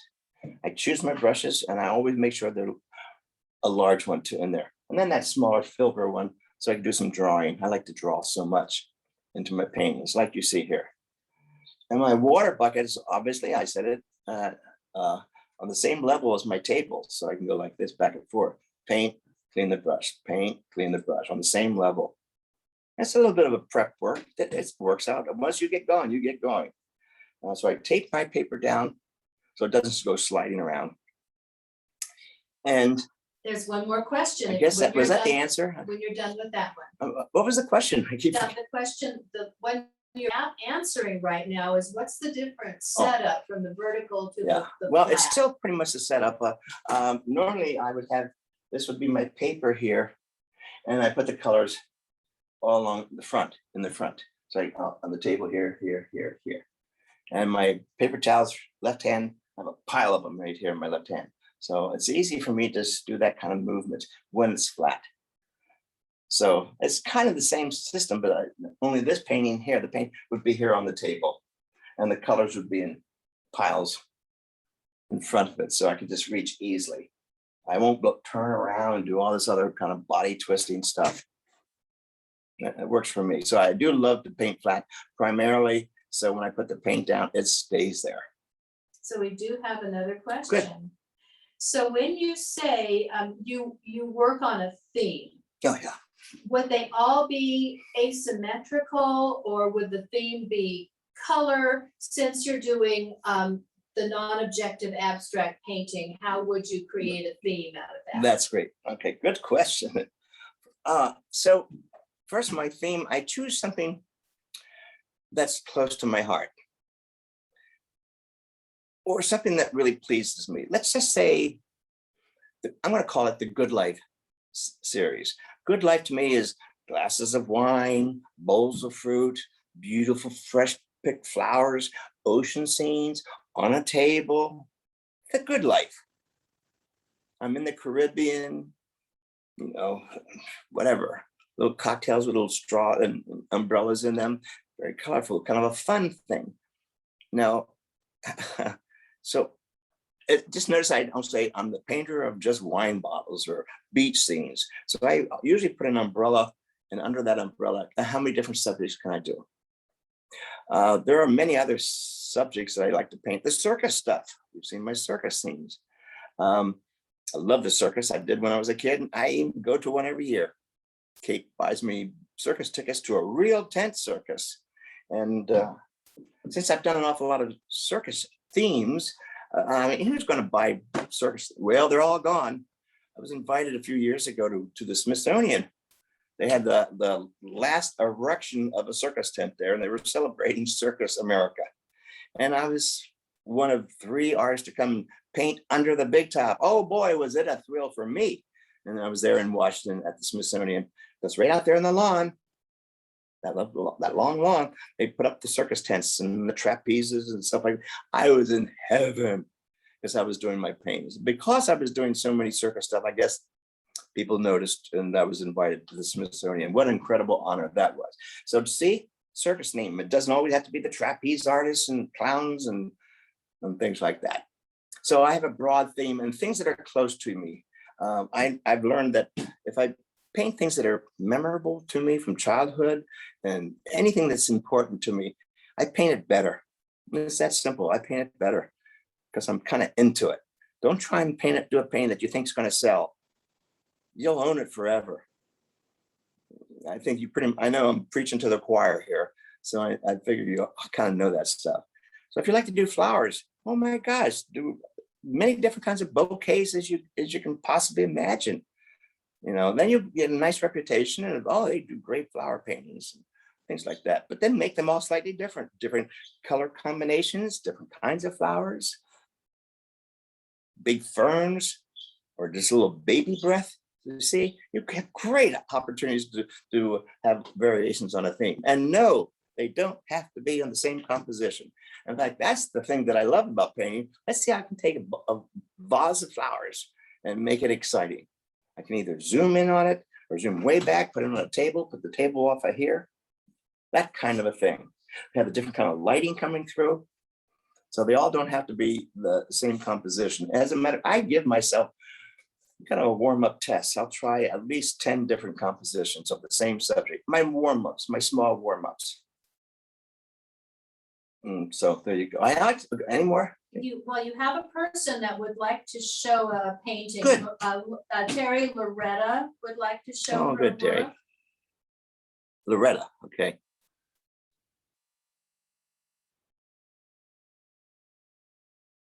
There you go. Wow. Loretta, stand back a little bit. I want to see the whole thing. Thank you. Thanks, Loretta. Well, talk to me about that. Can you talk to me about it?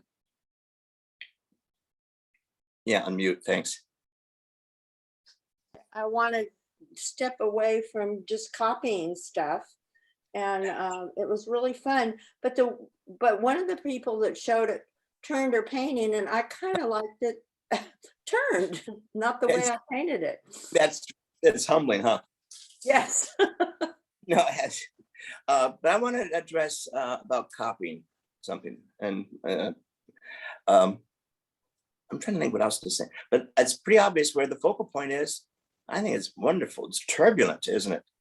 It's probably yeah. I had some of that yellow up in the corner, and you made a comment about keeping it in the center of interest, and it just started singing instead of looking like a mess. Yeah. Well, if you put the focal point too close to the edge, it just draws the viewer's eye out. And also, if you put it close to the edge, like where your hands are at the bottom, don't have it the same yellow. Or what I might do is take the focal point yellow, which is in the golden section area. You might want to make it larger. That way to draw more attention away from that little squiggly of yellow you have in the bottom. Okay. So make it a little bit larger. And it doesn't have to be exactly that same yellow.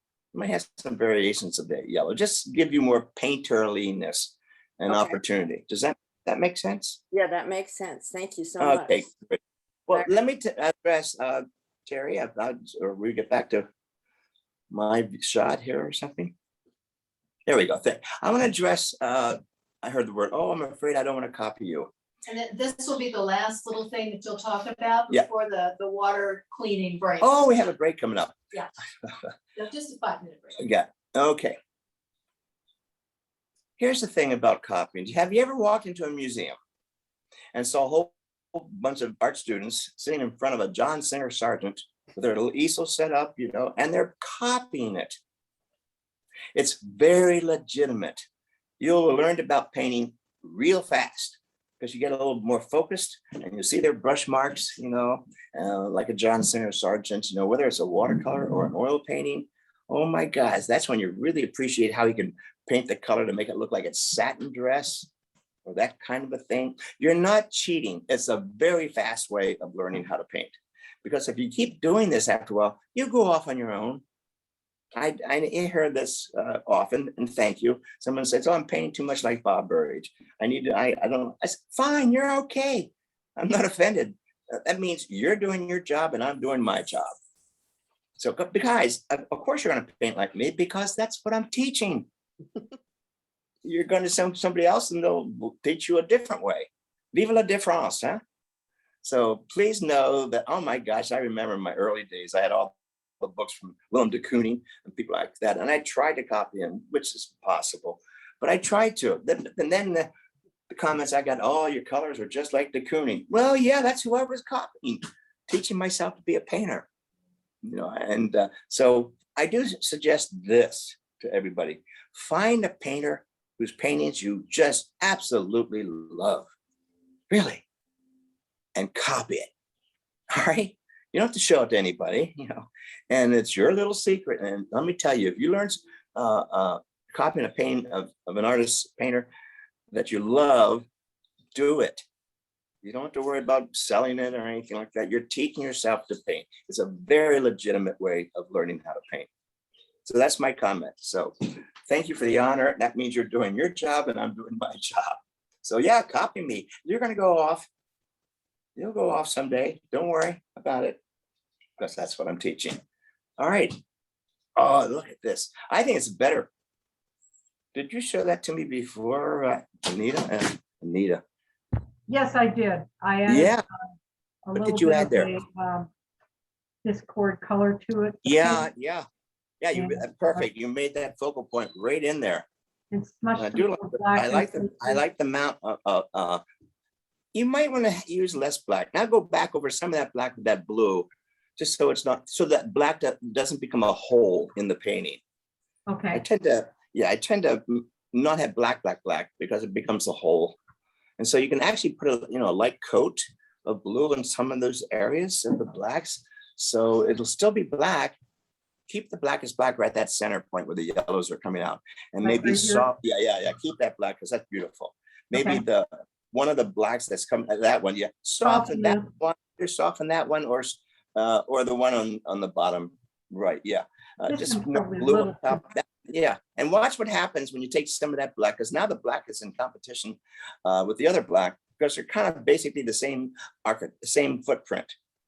And they're in competition. And by doing that, it'll make that focal point even stronger.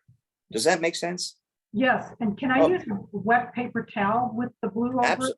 That'll really Absolutely. soften it. Absolutely. And since you said something about paper towel, if the paint is too dry, just spray a little rubbing alcohol on a paper towel, and then it takes the paint right off.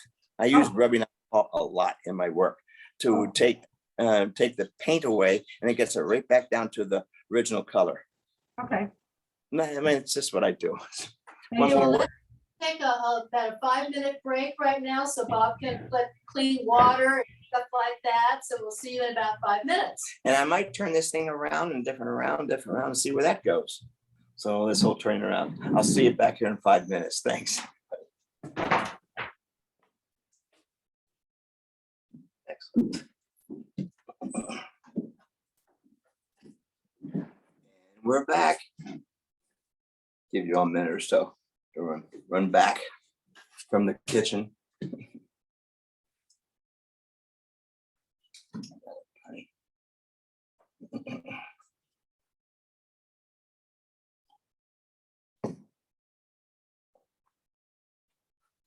Big towels. These little breaks, as I use to freshen things up, even water, paper towels. Again, I don't throw away these paper towels. When they dry, I use them in my collages. I don't throw anything away. Besides, I don't have some textured in paper towels. And again, after several days, maybe 3 or 4 days of painting using this 4 mil plastic to do my mixing, guess what? It peels off. And I save those skins. I call them skins. I save those, and I can use them also if I wanted to in my collages. in my paintings. I'll talk to you about the gel medium and collages, by the way. I think we'll, just to let you know, since we did talk about a little bit of collage work, didn't we, in the description? I think we did. Yeah, okay. Yeah, a little bit. Yeah. Yes. I'm not gonna make a big deal out of collages, but it'll probably be the second day. Yeah. I'll talk about collage and the glue. The only glue I use, by the way, in my entire studio is gel medium, regular gel medium. Everybody sells it. All right. So because it's acrylic, when it dries, I can paint right over it, including the papers and the collage work that I put in there. But I'll get more into that tomorrow. Just to give you a heads up, if you have gel medium, it's a fantastic adhesive for everything I use. And I do a lot of collage work on this work too. My favorite collage artist is the weirdest one. That'd be Robert Rauschenberg. He's the one that really got me excited about, wow, I can do that. I can glue tin cans on my canvases. And he glues his bed sheet. He glued his bed sheet on a canvas and a deer head, no, a goat head. And people, I said, and he's in a museum. So do you think he thinks about archival quality? He's in a museum, so I don't argue with it. I'm not really that concerned about archival quality. I just use really good stuff, you know, and try not to be irreverent about it. So I use gel medium, regular gel medium. It will dry clear. It looks kind of whitish, but it will dry clear. We'll do all that stuff tomorrow. So my collage paper, basically, it's just pure Xerox, black and white. I don't use colored paper because it's been printed and it's going to eventually fade, especially if you're worried about conservation quality, because it's done printing inks. So I just go down to a copy place and make a whole bunch of black and whites of my own patterns. I don't go to these other arts and crafts stores and buy a book of patterns. No, I make my own. That way I have my DNA all over it. And I Xerox them, black and white, all different sizes. All right. And it's kind of a fun way of spending a day just taking black paint and 8.5 by 11, it fits in the Xerox machine, and just make your own patterns, stripes and stars and things like that. And now then you enlarge the images and still print it on 8.5 by 11. Works just great. Now you have ownership. I don't like to go out and buy a book on patterns. I just don't.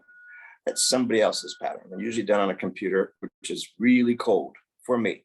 I like the hand-built quality of the kind of work that I do. I want to see the artist's hands. I want to see your hand in the painting too. So I want to see how involved the painter, it's just me. I want to see how involved the painter really believed in themselves and made their own patterns. So, or the texture, that kind of a thing too. Alrighty. So get into that stuff tomorrow. I'm just giving you a heads up for tomorrow on how I start a painting. I'll start on a brand new one of these. Same size, same setup. All right. So we have a good, close to an hour painting. All right, we're all back, hopefully. All back. I think you should start whether they're back or not. That's right. That's right. This ship has sailed. It has. Yes. So I'm going to take a look at it this way. I'm going to turn it and look at it that way. I'm going to turn it again. Well, I just want to see what it's going to look like another way. You saw what happens when you start turning your painting around. It's like, well, I never look at that. Let me try that here. Now this is just hanging on the wall, 2 nails.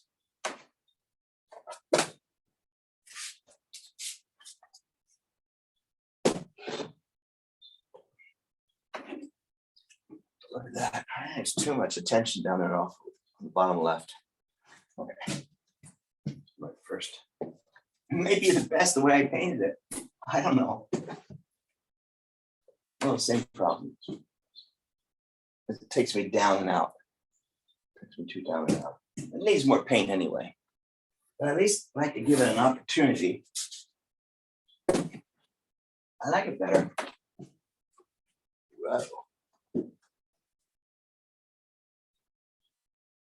I like the organicness of it. I'm gonna keep it this way.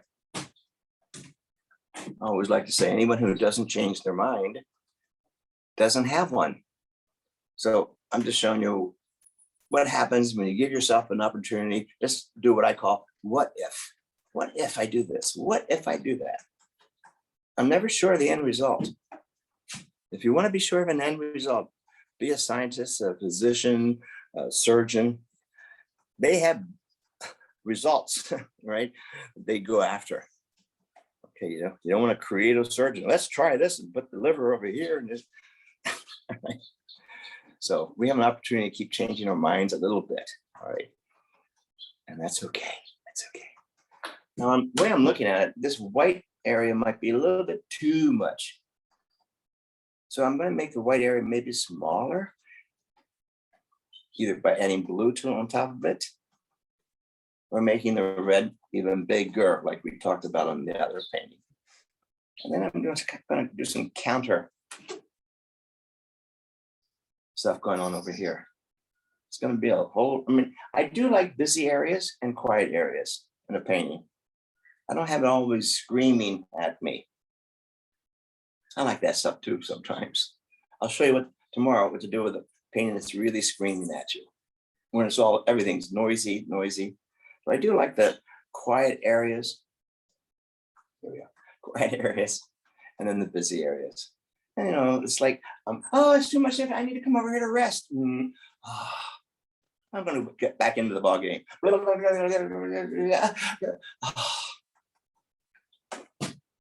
lonely here in the studio. It's the games I play with myself. So there we go.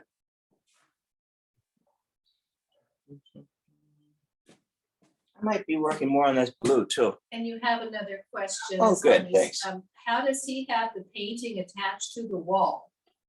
Is it simple nails Yep. or? Yep, two nails, two long nails. Boom, boom. Let me do this. Now you can see them. Or not. All right. And I just hang it. Just like that. Pretty simple, huh? It's taking me this long to figure out how to do it simple. Simple.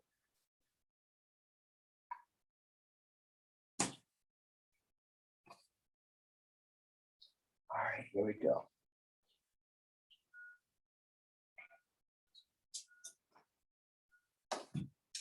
I'll go into Bobland.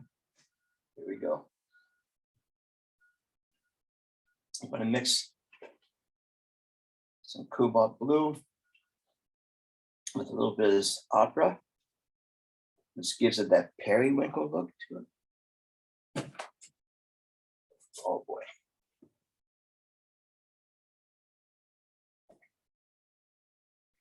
Oh boy. But a little bit of pink. Holbein makes a little box.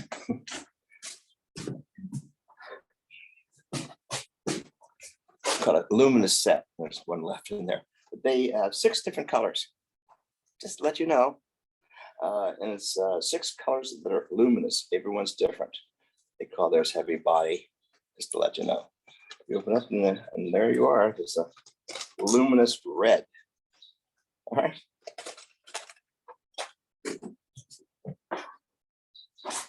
And I'm adding some of this luminous pink to this cobalt blue. Oh yeah. Oh boy. And now it makes the red look like it's glowing. Oh, it makes it richer. It doesn't always have to be the same blue. Entertain yourself with this. I'm putting this this periwinkle-ish color around the area that's going to be the focal points, as if that red focal point is glowing, like an extended color. Make it more obvious over here. Oh, what a purple. Whoa. How many years have I been painting every day? 30 years. And I still get excited when things happen.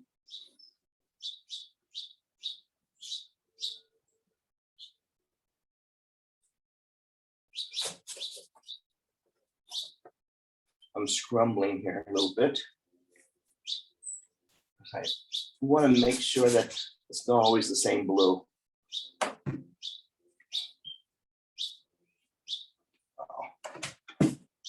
Well,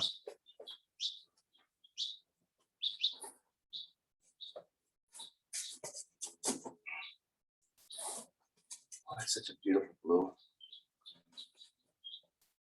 And also the brush strokes, I can make them a thinner by kind of painting into them a little bit.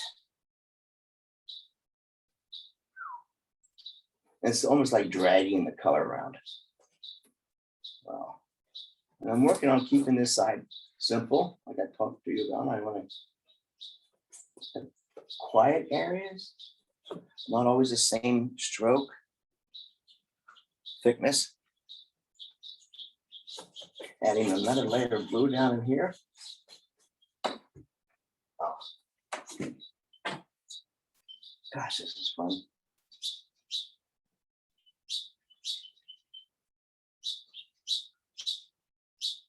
See, it's going to start to drip. Wow.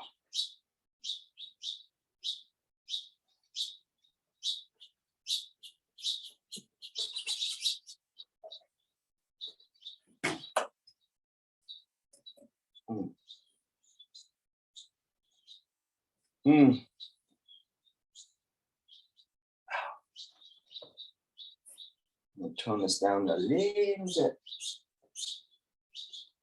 This white going off to the side. See, now it's too white for me. Continue on with the dominant color.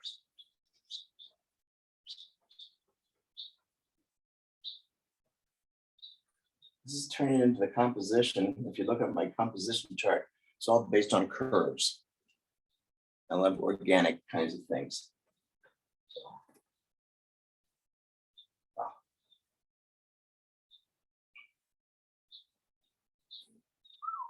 Man.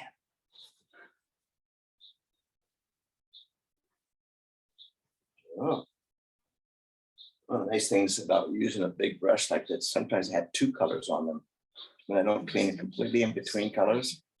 So I'll get to drag the other original color along with it sometimes. It comes out and surprises me at the goofiest places too. And that helps me to see more creatively, frankly. Wow. Wow. I've been on lightly so it becomes transparent in some places. I'll use another brush.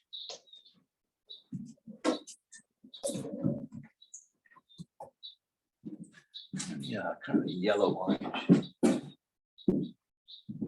I'm getting my yellow, opera, more yellow, and come right back up over in here. Well.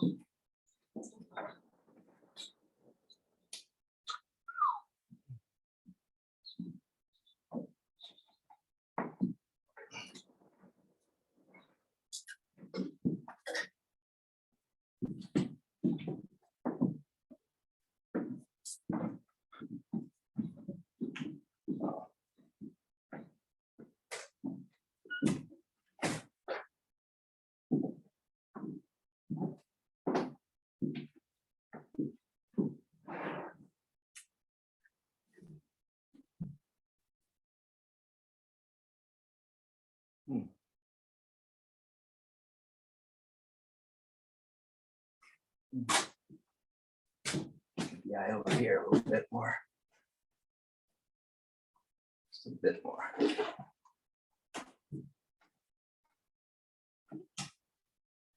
And when I'm doing this kind of painting, I'm trying to connect. I don't have a lot of things floating around. Disconnect. Kind of like just floating around, disconnect. So they're trying to have some meaningfulness. I'm going to do it, bring it over here. Repeating the color just a little bit. Subtle.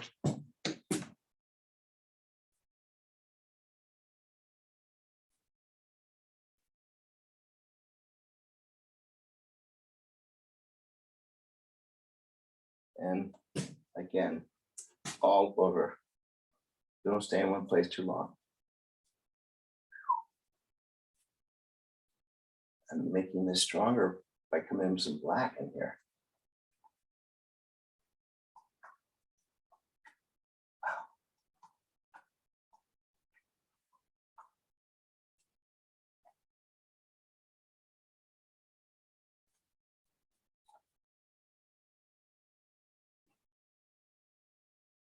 Now the next step, I'm going to try some neutrals in here. It's all screaming at you right now. Let's see what, if I start adding just for fun, I want to see what's happening. And to make a neutral tone, I'm going to use the same colors, mix them together. It'll turn into caca. I'm adding a lot of white to it, which gets it into more of a neutral tone of that.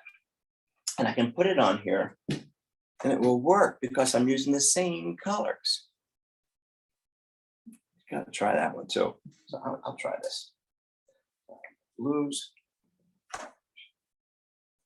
And I'll put in some orange and a lot of white. So it becomes kind of a gray color. Oh boy. Again, you do your mixing here on the palette. Wow. Excuse me, I get excited too. Just looking at my, I really apologize. Oh, this is gonna be. Oh boy.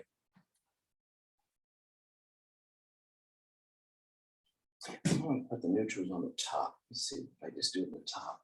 Jeez. More water.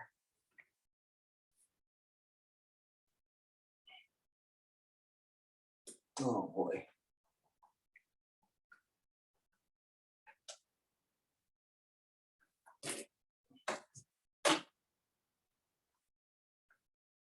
Yeah.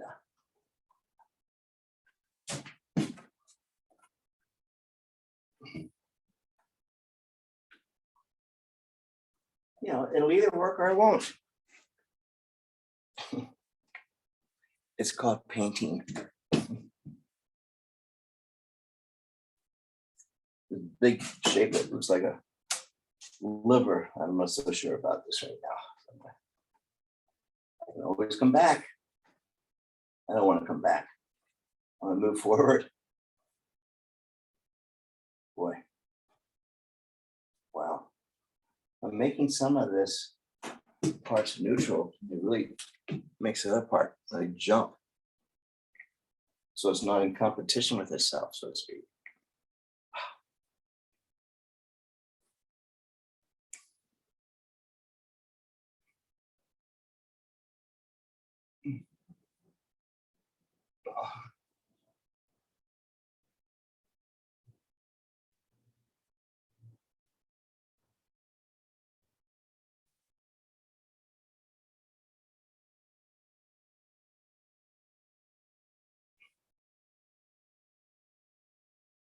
This is the part of the painting you tell yourself, am I really this nuts or this is really going in the right direction? I wanted to show you how I come in with some neutrals sometimes.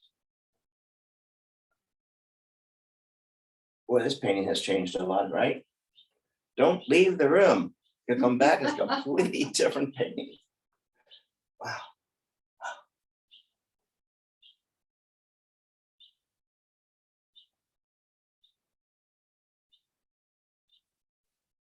Oh, boy. I like the entanglement that's going on in here. God, I like this. I do like bringing into some neutrals like that, using the same colors that I've already have on here, mixing them together so it looks really dirty. And you add a lot of white to it. Give it that khaki look to it, so to speak. Right? Neutral. It's one of the ways you make neutrals, by the way. I'm gonna let this sit for about 2 or 3 minutes. I'm gonna stand back across the room and take a look at it. I'm too close to it. Meanwhile, if you have a question or two, or this is a good time. I'm gonna step out of the camera and go across the room a little bit so I can really look at this. I'm so close to it, I can't see it. And give yourself that kind of a permission too. Because you gotta get back. And then you have to imagine it in someone's home or in a gallery or even in a museum. All right. So I'm going to give myself a break and just to get back and look at it. And again, if you have any questions.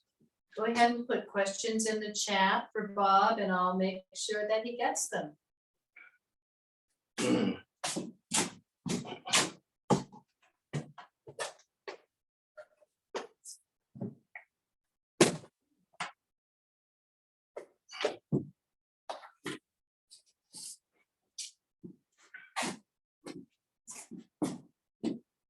Now, here's a question for you, Bob. This is from Kay. I have a tendency to overwork a painting. How do you keep from doing that or even know if you're overworking it? Well, it'll tell you that you're overworking when it's not working. You went past that point. And you'll start to recognize it after a while when you do a whole lot of paintings that have been overworked. I've done them. Thank goodness for gesso, by the way. And I will gesso over if it's not working. But what I tend to recognize quickly is if I'm overworking, stop. Just stop. Because you're always going to hate it. Just stop. Start another painting. Because what you've learned on this painting, you'll put that same knowledge or new knowledge into the second painting. Really. And besides, if it's not working, I don't beat myself up. That's important. Be nice to yourself. Be nice, because you might not be in the right mood or mode to make a good decision. And I trust myself. If I'm not making a good decision, I will stop and chill out a little bit and start another painting. And that's how all of a sudden you keep doing that. And a few weeks later, you're going to have a whole series. You're going to have a show. What a concept. You have another question if you're Mhm. done with that one. Mhm. So Susie wants to know, did he give this piece a title before he started? Yes. No title. No, I'm kidding. Now what was the title? I believe, were you working on your 30,000? Oh yeah. Thanks. Thanks, keep reminding me. I didn't write on the back of this one, and that's how I got into trouble. I'd forgotten, but I didn't. I'm working on a series called 30,000 Feet. That's going to be a show, 30,000 feet. And I think if you've been flying around a lot, and you look out and look down, you say, wouldn't that make a great painting? And yes, that's what I do. So I photograph a lot of that landscape, kind of like Wayne Thiebaud, but not necessarily paint like Wayne Thiebaud. Boy, his Delta series, look at that. It's called the Delta series because he lives up there in that part of California where we have all those tributaries and deltas and the canals. He does a great job. It's called the Delta series. You might want to check his work out. Wayne Thiebaud, he's almost 100 years old in the next couple of months, and he's still painting. He's one of my top favorite persons in the world, and he's still around. I also like to remind some of you people who say, oh, I started too late. I should have started earlier, all that. I like to tell you the truth of it. Grandma Moses, growing up on a farm, didn't even begin to paint oils until she was 85 years old. She started doing paintings, oil paintings at 85 years old. She kind of like retired. And she lived to 102. And she did, are you ready for this one, folks? 225 oil paintings. Look how long she lived. She had a sense of purpose, right? Creative purpose. And what was the subject she painted? Where she lived, close to her heart, farmland, everything having to do with farms and animals and barns and things like. This is Grandma Moses, folks. Started at 85, went all the way to 105, and that's when she did all her paintings. Not before. I always like to say it's never too late to be who you should have always been. All right. So I think it's a great story to encourage anybody. And you start when you're ready. I mean, who knows? I mean, I did other things. I'm a designer and that kind of stuff. You read in my bio. And I started this, what, 30 years ago? And boy, once I started learning being painted, it took me back to art school, quite frankly. It's something I've always enjoyed in art school. And it took me right back. And I just started painting, and I haven't stopped painting since. I don't have hobbies. I don't have boats. I don't go fishing. I don't do anything else. I'm a boring person. Really, this is what I really want to be doing. And I'm in the studio every day, except Sunday if the Steelers football are playing. I give myself permission to be a Steelers fan. All right. Wow. So yeah, I got my eye away from it for a while, talking to you. And as soon as I went back, whew, I really like painterliness in here, working with the neutrals in here. Boy, that certainly has changed a lot, hasn't it?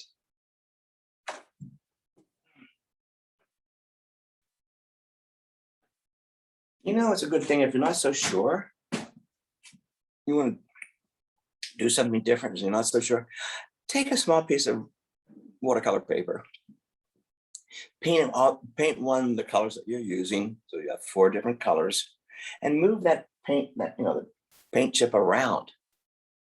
And try and envision, you can tear it and get it different shapes.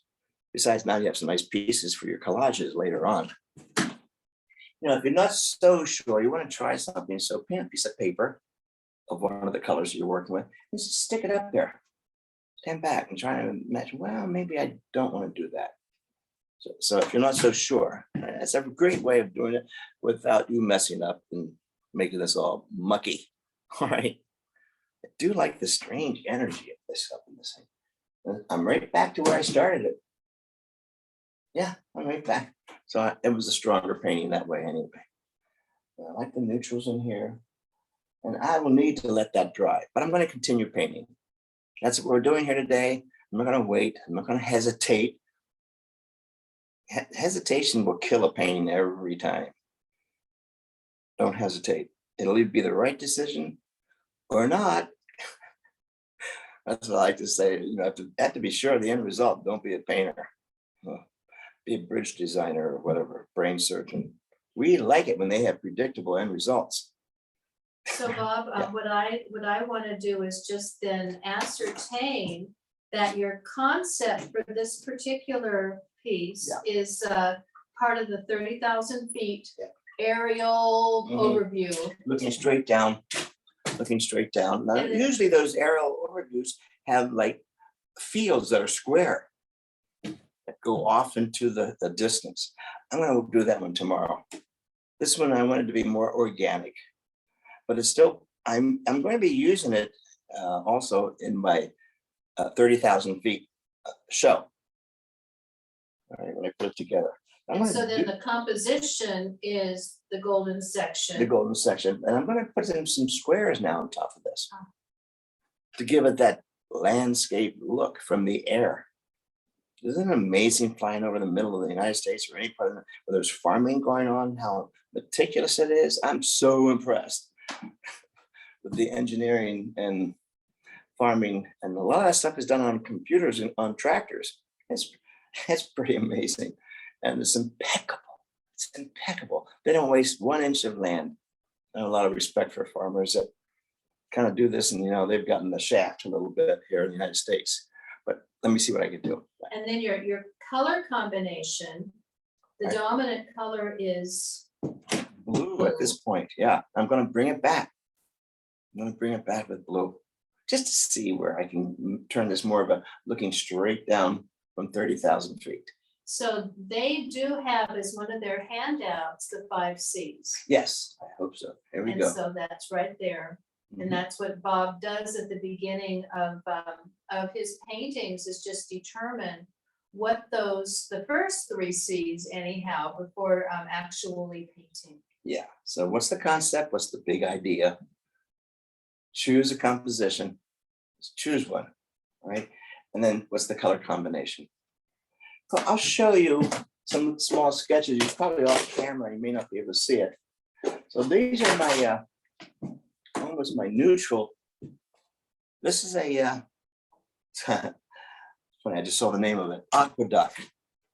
You know, and so does it really look like an no, I don't care. This is part of, you know, Sacramento area where they have the aqueducts. And look at the tones, just 2 tones, very neutral. Very neutral. There's a lot of drawing in here too. I use those water soluble pencils, those Derwent pencils. I'm doing a separate demo on those tomorrow. And this is part of a series where I'm bringing in collage work and typography. And so you can see more square-ish looking down. Bring that one a little bit more into the camera. 'Cause Sorry. I can't see it. There Sorry. you go. And what's the title of this one? Canal. Canal. Had a look in the back. And now you also have another question. Okay. What are good references for learning the basics for graphic design? What are some good? Wow, that's really references? good. Well, let's see. The first answer is I was fortunate to go to a really good art college, and graphic design is one of the things we all, no matter what our specialty will be, we all learn graphic design. It helps you in packaging design and this kind of stuff too. I'm sure there's many books out there, many books on graphic design and composition. I don't have any of them nearby, but probably gave them away. But I had them one time as students. I mean, I guess they Google them and find some graphic design Yeah, compositions. I would say so. And what another one of your handouts is, it's a 16 design compositions that will certainly give you a bit of the basics. Yeah. At least to get it started. We all didn't go to art school, and so getting into this. So I put that page together for those who haven't had that experience. And those are the 16 basic design compositions I follow for everything. There's probably a million more. Oh, there's probably a million more. These are the ones that work for me. And there are millions of more. But they seem to be so strong. And they're almost self-explanatory when you see that chart. And it doesn't matter if it's objective or non-objective. That's right. Actually, does it, Bob? It has to do with the design of anything, whether you're designing a room or a stage set. We all follow these basic 16 compositions. And here's the funny thing. Once you look at that page and you study it a little bit, when you're out walking in nature, you're going to see all verticals or, tunnel vision. You'll start to see all these things. This is one of the things photographers learn too. In the days when we had 35mm cameras and you look through a glass viewfinder, in the glass viewfinder is a tic-tac-toe thin line. So photographers learn this first thing before you take a picture of your grandkids and put them right in the middle, Maureen, you're going to stick it over to one of the crisscross hairs over here, here, or here. Click. It's aesthetically really pleasing. Less boring if you put it right in the middle. I know we don't think about that, but watch how much better a photographer you become when you follow one of the compositions, especially the golden section. It's the classic version that all photographers learn at the beginning. Try it. Go take your iPhone outside and go around. Some of the iPhones where you can have the lines in there. Just go and start thinking about that. You're teaching yourself, you're educating yourself about composition. It's what holds the whole painting together. Okay. Now, and yes, if you look at a de Kooning, what composition is that? Well, look at your chart. It's meandering. A little bit of this, a little bit of this. So it's meander. He meanders all over the place, right? So can you have two compositions going at Oh, the you're good. same You're good, time? Kate. If you have two compositions, make sure it works. You know, you don't want to have them fighting to each other. So this golden section and meandering. Yeah, I'm doing that right now. This is meandering, kind of, sort of, right? I'm just all over the place, but look where it's golden section. Look where your eye goes. Good question. Thanks, Kate. You see? It doesn't have to be one. And that's what's making the painting a little bit more exciting as opposed to Mr. Obvious. All right. All right. She still laughs at my jokes. I don't know why. But stay focused on your title, no matter what composition you're using, no matter what style you're using. Stay focused on your title. All right, this will help tremendously. I'm going to go back. Now watch, I'm going to go back into this. Oh, this is fun. Oh, I'm going to use this brush. Yeah, now I think I have too much neutral. So I'm going to come back with original blue. Oh boy. And that's what makes the blue even richer. Oh man. Now we're helping to put the whole painting together. It ties it together. See? You can always go too far. We want to know what's on the other side of the mountains. You got to keep on hiking there. There's only one way to find out. It's one of the nice things about going to Boone. Beautiful mountain areas up in there. And the only way to find out what's up there in Grandfather Mountain is to go there, right? Wow.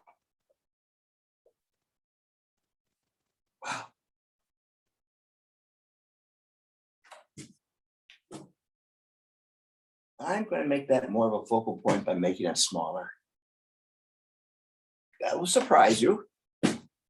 I'm making the focal point more focal point by making it smaller, not bigger, not screaming in your face. And notice your eye still only goes there. I learned that lesson from Henri Matisse. He said a line that was just wonderful. He said, to make red more noticeable in your painting, you make it smaller. What an enlightenment that was for me. Not bigger. Make your focal point, the flower, the red, smaller. And watch, because it's the only part in the painting that is the most different. Your eye is always going to go to the part of the painting that's the most different. So if I was painting something that looked like something that you could recognize, this could be a vase of flowers. And only one flower will be that color. That's how I like to do them anyway. I'm going to continue on. The darker blue, ultramarine blue. It doesn't have to be that cobalt blue. I'm making it darker up in here. I'm going to pull the eye back in.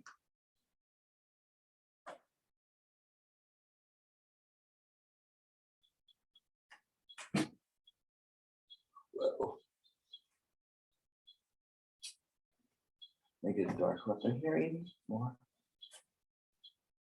Oh, I like this. You know, I kind of like that neutral gray shooting around in here. It makes the colors more colorful. I don't like the sharp edge. There we go. There we go. I'm putting that blue on top of that yellow piece, and it's dried enough now that that little focal point hasn't turned green. Blue, yellow, green. I'm gonna keep on going. It's too calm for me right now.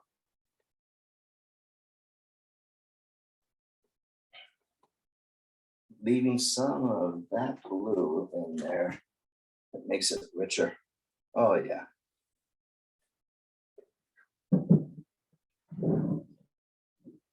And again, the advantage of painting with a long brush twig is I can see it quicker. I'm also taking advantage of this brush so I can do thick and thin enough lines and cover up some of the bigger lines, thicker lines that draw too much attention to themselves.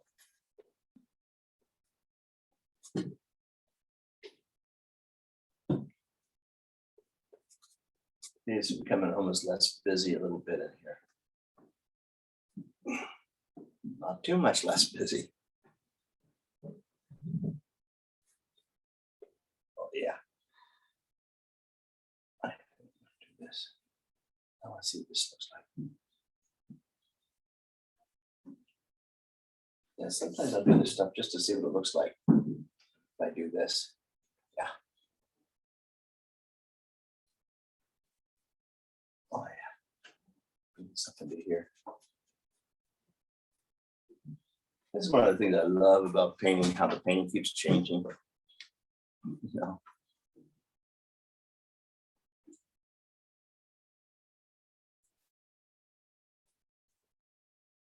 So this is really 30,000 feet, boy. Lots happening on the ground, I'll tell you. I'll start coming in now, even though I started off very organic, lots of lines. I'll come in with my other brush. And start plucking off sections that could possibly be the field below. Now, the thing is about the difference is my colors are really strong. There aren't any strong colors down there. Maybe the top of a red barn or something like that. So I'm loosely interpreting a lot of this.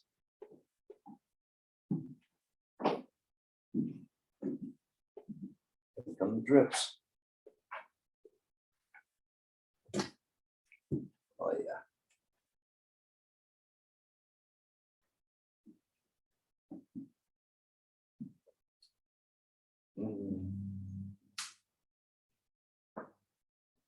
Starting to get closer to my intention of fields. But look at all the stuff I get to play with. Wow.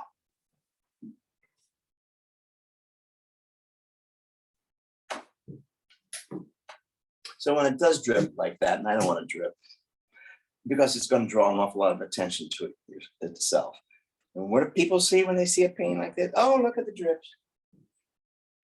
So I avoid the conversation and I get rid of the drips. I'm going to go lighter up in here in this blue. Add more weight to it. A whole lot more weight to it.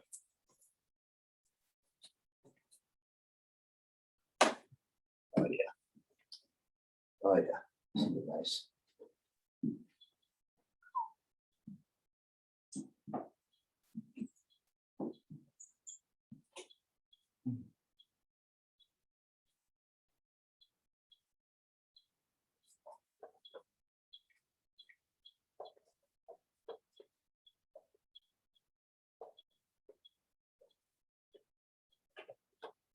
By the way, I did a whole lot of paintings. Speaking of themes,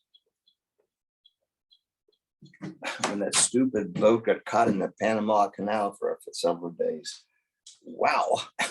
So it was kind of fun to do narrow walls and a cockeyed shape of a boat in there. And so that gave me some fodder to do an abstract painting, looking straight down. That was part of the scene I'm going to be doing. I'm not painting it right now. I thought let's hear it for that captain. Anyway, I just thought that was the funniest news. The boat going in sideways, getting stuck in the Panama. I mean, I know they only have inches, but so much. And it really screwed up the economy, didn't it? And so I just look at the cosmic joke about things like that. So it gave me a reason to do a series of paintings of shapes all stuck together like wedges. All right, so I'm sorry.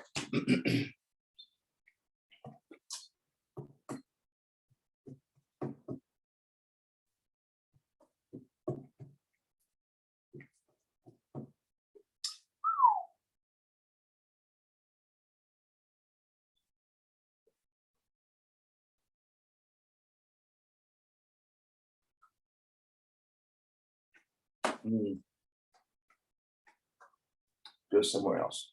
If it's not working, go somewhere else. Don't stay in that one area. You'll kill it. You'll beat it to death.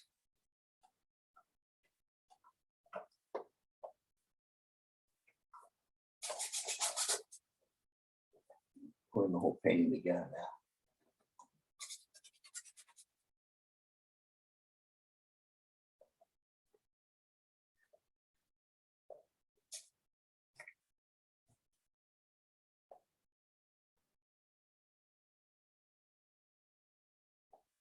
So have this start out very organic.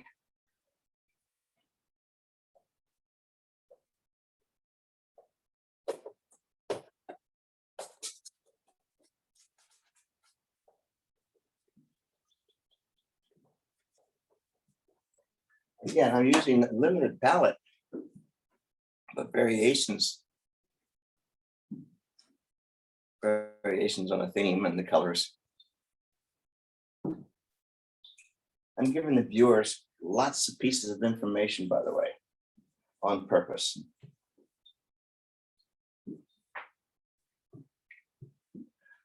I'm gonna make this lighter down here. Wow. Wow.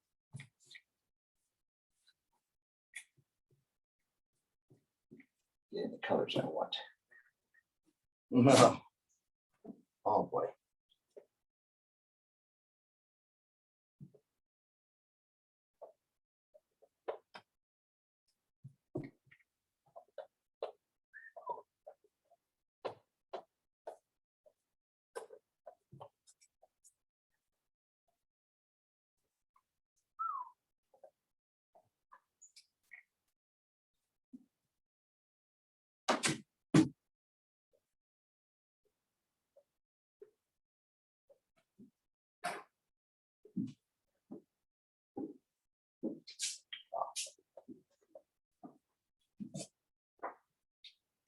I'm lightening that up, making it a little bit lighter.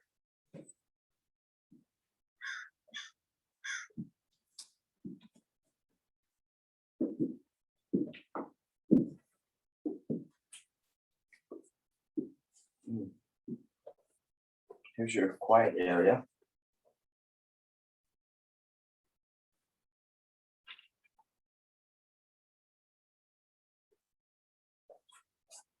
But not trying to make it dead quiet.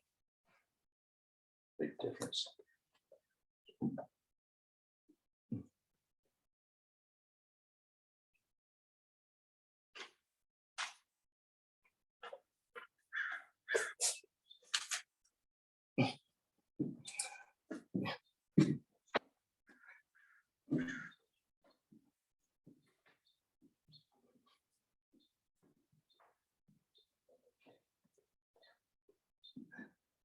Susie.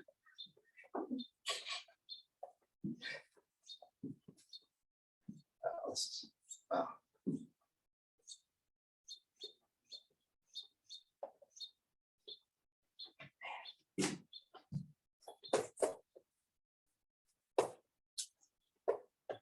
There's another feeling I get when I fly over to Texas. Those oil fields there, right there on the edge, Louisiana, the oil fields. You get another whole crazy pattern. All those circles. And I've been in Wisconsin looking down at all those circle farming. Whoa, these things are from aliens. It's pretty cool. It makes it very organic. Very organic.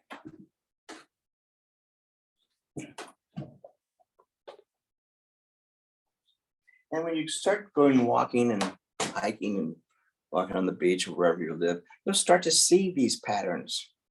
From the ocean piers, the repetition of vertical, that's another composition, all vertical. Like you're at the bottom of a pier on the beach and see all those vertical posts, telephone poles. Okay.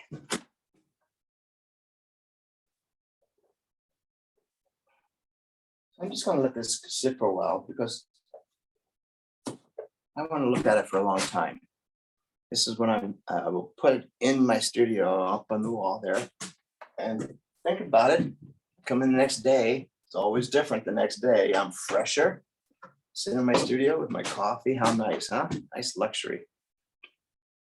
My studio cat loves to jump up in my lap. Oh boy, he's in the studio. I think about the day and I do my journaling too at that time. Then I turn around and look and I go, whoa.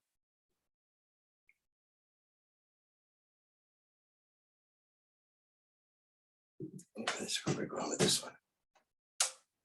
So did you want to give them a few minutes to Yeah. just kind of work on their work? And, Yeah. and you can look at that one? Yeah, yeah. Yeah, So I'm going to be quiet here, give you just a couple of minutes to work on your own work.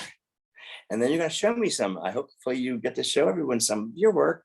And then I'll talk about what's to expect tomorrow, right? We have another day, same time. All right. And Terry will tell you about how to sign out or not sign out. So we'll let that up to Terry. Does a great job maintaining us. Gives us the freedom to keep painting. So I'm just gonna back off just a minute or two, give you some painting time. All right, cool. Can they see that painting? yeah, they can. How do I see it on my iPhone? Then Terry would have to switch it. It says painting board.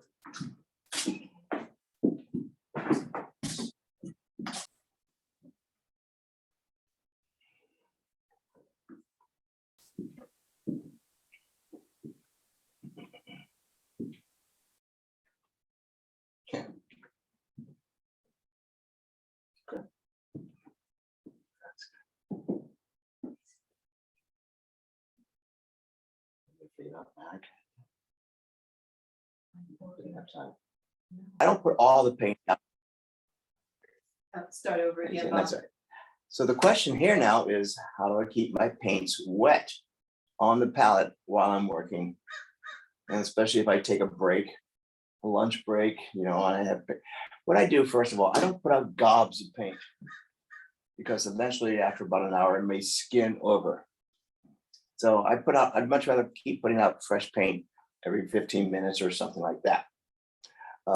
There are things you can add to your paints. If you live in the desert area, very warm areas, where that is a constant problem. And especially if you're a plein air painter, and they may put in an extender. It's called slow drying. It's a medium. There are paints that actually have, I think they're called open. It takes them a little bit longer to dry. For those, almost acts like an oil paint, not really, but it has those characteristics. And so that's especially if you're living in those areas. And if you live down in there where it's very humid all the time, you know, you can do fast drying mediums. You can add to it too. But for me, fortunately, I live right next to the beach area in Central California. You know, it's a half mile away, and I'm living on the warm side of the ocean hill. It's always sunny, and you know, temperatures 70, 80 sometimes, and it's like perfect. But it's the other thing I do is I tend to work fast, so it doesn't dry out. But to answer the real question, I actually have a spray bottle of water. It says H2O. I paint it blue so I know that's water. The alcohol in the spray bottle is painted a different color, so I can see it instantly. You know, and I know that this is the water, and if I want little bubbles and things like that, I paint this one, the isopropyl alcohol red. Danger, danger. Duh. I need all the help I can get in the studio. But if I know I'm going to be gone maybe a half hour, I'll mist it like this. I don't know if you can see it. I'll mist it like this. There you go. No, I can't see it. So I'll mist it. Water is water. So I will mist it if it's like 120 degrees outside. It's not. Nice to have an air conditioner in your studio. I've never had that problem except at the very beginning. I didn't like how things were drying, get gummy, and exactly why your question. I now have a cadence, I guess I should say. It's not really warm in the studio. I've also learned how to paint over wet paint and dry paint. So there's no direct question other than I missed it. I mean, that's what everybody else does too. I'll miss it for a while. You can do that. Okay, all right. So I think it's about time to show some work, Terry, if anybody is ready. Bob's in a perfect position right there on the. I'll stay right here. I'll stay right here. Cool. Yeah. Oh, there, you know why it got, you put the blue over some of that black. Yes. You see how his black's not in competition, each corner you did there? It's wonderful. I'll let you talk. Do you like it? Well, yes and no. To me, it looks like a dancer. Yeah. I don't know what anybody else sees in it. We need to like think about it and look at it for a while, like sneak up on it. It doesn't matter what anybody else thinks about it. It's more important that you're going to be really happy to make it even more of a dancer. Or I mean, you've got to make yourself happy, otherwise you'll be kicking yourself. I mean, if we rely on what other people think, they don't think. People, you know, I have a sign in my studio over there that says, "What will people think?" Well, guess what? They don't. So you've got to be really strong. And I'm glad you're smiling because that tells me you know what I'm talking about. Well, and Bob, how many times have you been working on an abstract painting and all of a sudden it turns into something that's recognizable? I said, "Yay!" Yeah, I don't freak out, right? If it looks better as a vase of flowers as opposed to a total abstract, yay! And it goes into inventory and it goes out to the galleries. So I mean, it's that whole serendipity kind of fun way of painting. I love the painting, by the way. I love the colors. The blue is a beautiful color. It's ultramarine blue, I guess, with a lot of white in there. Very nice. Very nice. Doesn't it need one more color? That yellow is so drawing so much attention to itself. What would be the spice color for that? Maybe a little bit of red. You'd have a little bit of red in there. Have a little bit, and I have some pink in it too. Yeah, that's cool. I would say, to be honest, between you and me, it's a little anemic in that area. Give it a little more gusto. Maybe the top part of her dress or part of her, you know, bustier or whatever she's got. Maybe her hair could be this long flowing red dish. In other words, yeah, don't be so timid. It actually is. Okay, well, I Yeah. didn't see it. Her hair is actually red. Oh, wow. Maybe I just didn't have the right lighting on it. Maybe Well, it might be my lighting in here too. yeah, okay. Thank you for showing that to me. And when I make a comment, it's just a comment, it's not a critique. And this is Anita, Anita, all right. Wow, what a nice studio you have there. and that was Anita. This is somebody else. Oh, that was neat. Oh, somebody else. Who am I'm sorry, I? what's your name? What's your name? This is Cindy. I don't know if you can hear. This went from gosh awful ugly to worse. And then when you got into your neutrals, I decided I would try to find something in here. Yeah. Am I still there? Oh, my. No, Terry, back. There we go. Okay, at any rate, so the colors look really strange on my screen, so maybe they're not coming across well, but I give myself credit for sticking with it. It was pretty ugly. I know. Oh, listen, I've got a lot of ugly ones in the back. You just don't see them. You know what that means? It means you're really pushing yourself. If you don't do it, where else are you going to do this? You know, why go back and do the same old thing? And I've got a lot. I got a stack. By the way, I have a stack of these paper. This is not ugly, by the way. I have a stack of ugly paintings that haven't worked yet. And I just don't beat myself up. I said, oh boy, I have another opportunity. Some days, on a slow day in the office, I'll pull out just one painting and say, well, has this ever got awful? So I'm the closest person to that problem and solving that problem. What do I need to do? You know, I teach, I created like it's an art assignment from college.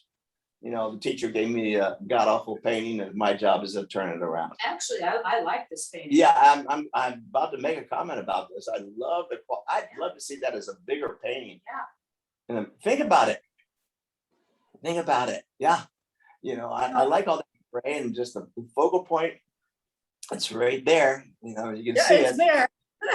I blocked out everything else. I'm not sure.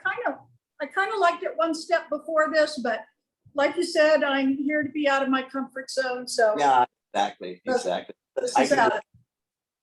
Oh, who's this, Phyllis? What are you looking at? No, No? Phyllis. Give me back, Yeah, there we Terry. go. Who am I talking to, Terry? Phyllis, Okay. I don't know how to. I want to see the name. Her name is Phyllis. Phyllis, okay, thanks, Phyllis.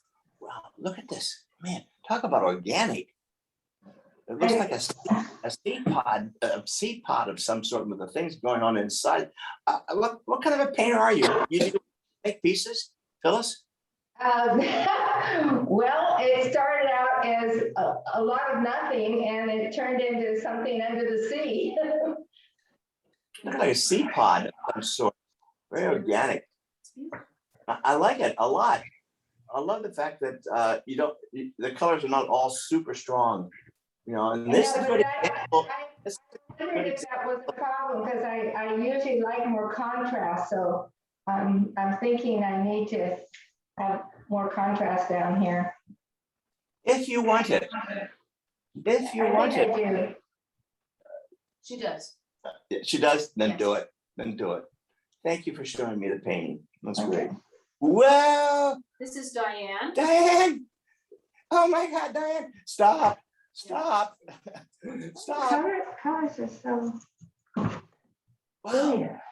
I can imagine Kandinsky on LSD. Okay, that's perfect. All right, I know. I think that's a compliment actually, but so next thing you're gonna do is varnish it. We'll talk about varnish and sign it. It's done. Start another one. There's your series. Do you have a name for this? Well, I actually kind of liked when I made just a drip up here. Oh, yeah. Yeah. And it was my focal color and I like it there. It's nice to see you laughing. That's the right attitude, by the way. Well, Because the silk I'm a is very watercolor cool. artist, and so going back into acrylics has been kind of fun. Well, thanks for showing that to me. I'm going to make a quick comment. Please just say you're a painter. You know, watercolors are so proud of them being watercolorists, you know, and now, so I mean, so don't on your business card say watercolors. It locks you in. Just say painter. That way, if I can give you a bucket of mud and a piece of paper, you'll make something with it. See, you're a painter. All right. I love that. It has a very Kandinsky kind of look to it. Who am I looking at now? There we go. This is Tish, is that right? Yeah, Oh, yeah. yeah, Big Tish. Didn't that turn? I think that improved it a lot. What do you think? Yeah, I think so. I changed the color in the bottom. I don't know if you can see it. I added No, some did. kind of green, and then I did some Yeah, reflection yeah. in the water. That's what I like about it. I can see it. The subtle colors, a greenish there. I think now it completes the whole story. Yeah, I'm done. Now 99 more. Okay, thank you. I'm a taskmaster. Whoa. Look at this. Who am I looking at? Who's the what name? I don't know her first BB name. Miller, BB. BB. Yeah. BB. Talk to me about this, BB. Wow. I like your original concept of sort of the golden mean and having a focal point kind of in this area. Yeah. I am quite fond of blues and purples, and so I started with that and then just began adding, and it's a little messy. I think I need a little more intentional dark space, but for now it's what it is. So yeah. I don't disagree with you. I think you might want to try something, a dark blue somewhere else. yeah. Maybe bottom right-hand side, I don't know yet. And that'll make that yellow and the violet and the blue up there in the corner really pop because you've simplified, it's busy all over. Right. So I'm saying. So if you simplify some areas, big areas, this is where it takes a lot of chutzpah, by the way. And I think you might like it even more better. Does that make sense? Absolutely. And I mean, this is just a beginning, with abstract, you just keep doing layers on layers. So yeah, true. And it's important to let it dry in between layers. Otherwise, it's going to turn into yucky and you lose all your wonderful colors. And that's the other reason, again, why I work on multiples all at the same time without a hair dryer. So while one's drying, I move to the next one and the next one. And by the time I get to the fifth one, the first one is dried enough to continue on. And you actually build up incredible amounts of confidence when you do the same concept, but variations on a theme. So thank you very much for showing me that. The spotlight will be for everyone. Anybody else? Anybody else? Martha? You ready, Martha? I am ready. I'm as ready as I'll ever be. There you go. Hi, Martha. All right. Hi. Let's see what you've been playing with today. Oh, jeez. Oh, gee. You guys are, I love to be blown away by you guys. I love that so much. Well, you like to draw, don't you? I do like to draw, and Yeah. I do too, and I recognize that in your work. Keep drawing into your work like that, even when it's still wet. I love drawing back into my paintings. I didn't want to do that today. I didn't want to scare you too much, but I love that piece very much. Stop. Okay, really? Yeah, I know. Really, do another one. Okay. Use the same color scheme. Do another one, and boy, oh boy, oh boy, you guys are. I love all your originality. That's what I look forward to. People All do. right. Thank you. Thank you. I think we have about 8 more minutes. Is there time for one more? I'd like to see one more. Time for probably a couple more. Oh, good. Oh, good. Terry, it looks like Barbara wants to show. There we go. I'd love to have an art show with all you people in there. That is so theatrical. Cool. And I have a feeling like I'm in an aquarium, and I'm really close to a jellyfish of some sort, And I love the richness of the blue up on the top. I do feel as though I've just taken a fast camera to a close-up of a sea creature, and I'm looking straight up into the top of the water. I mean, that's my imagination to this. You know how sometimes you do flashes and they're too bright. I really enjoy that painting a lot. I'd love to see more of those. It's a good color scheme. It's the primaries, red, yellow, blue. It works every time. But what I like about the painting a lot is you have different blue, different reds, and different yellow. Yeah, and you have, and the top half of that, or top quarter of that, is that blue you see if you're a scuba diver and you look straight up. That's the blue you see, with all the sea amenities between you and this top of the water. I like this a lot. Stop. Wow, good for you. Anyone else? Simone, cool.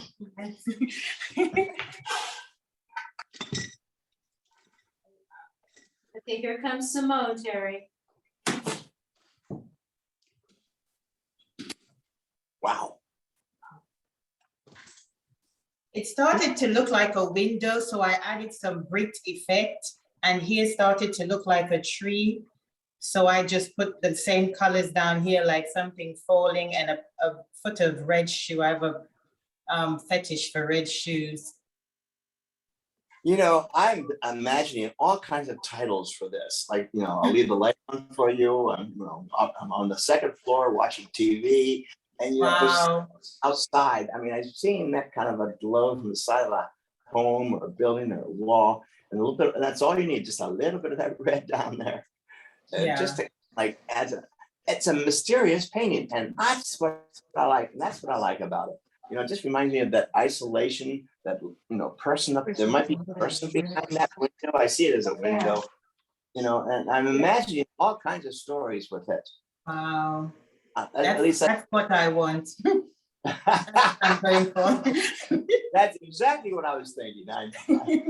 You're probably thinking of different things. That's right. But you have enough stuff there to make me use my own creative thinking about what's going on here. I do like how you darken the tops and the corners a little bit.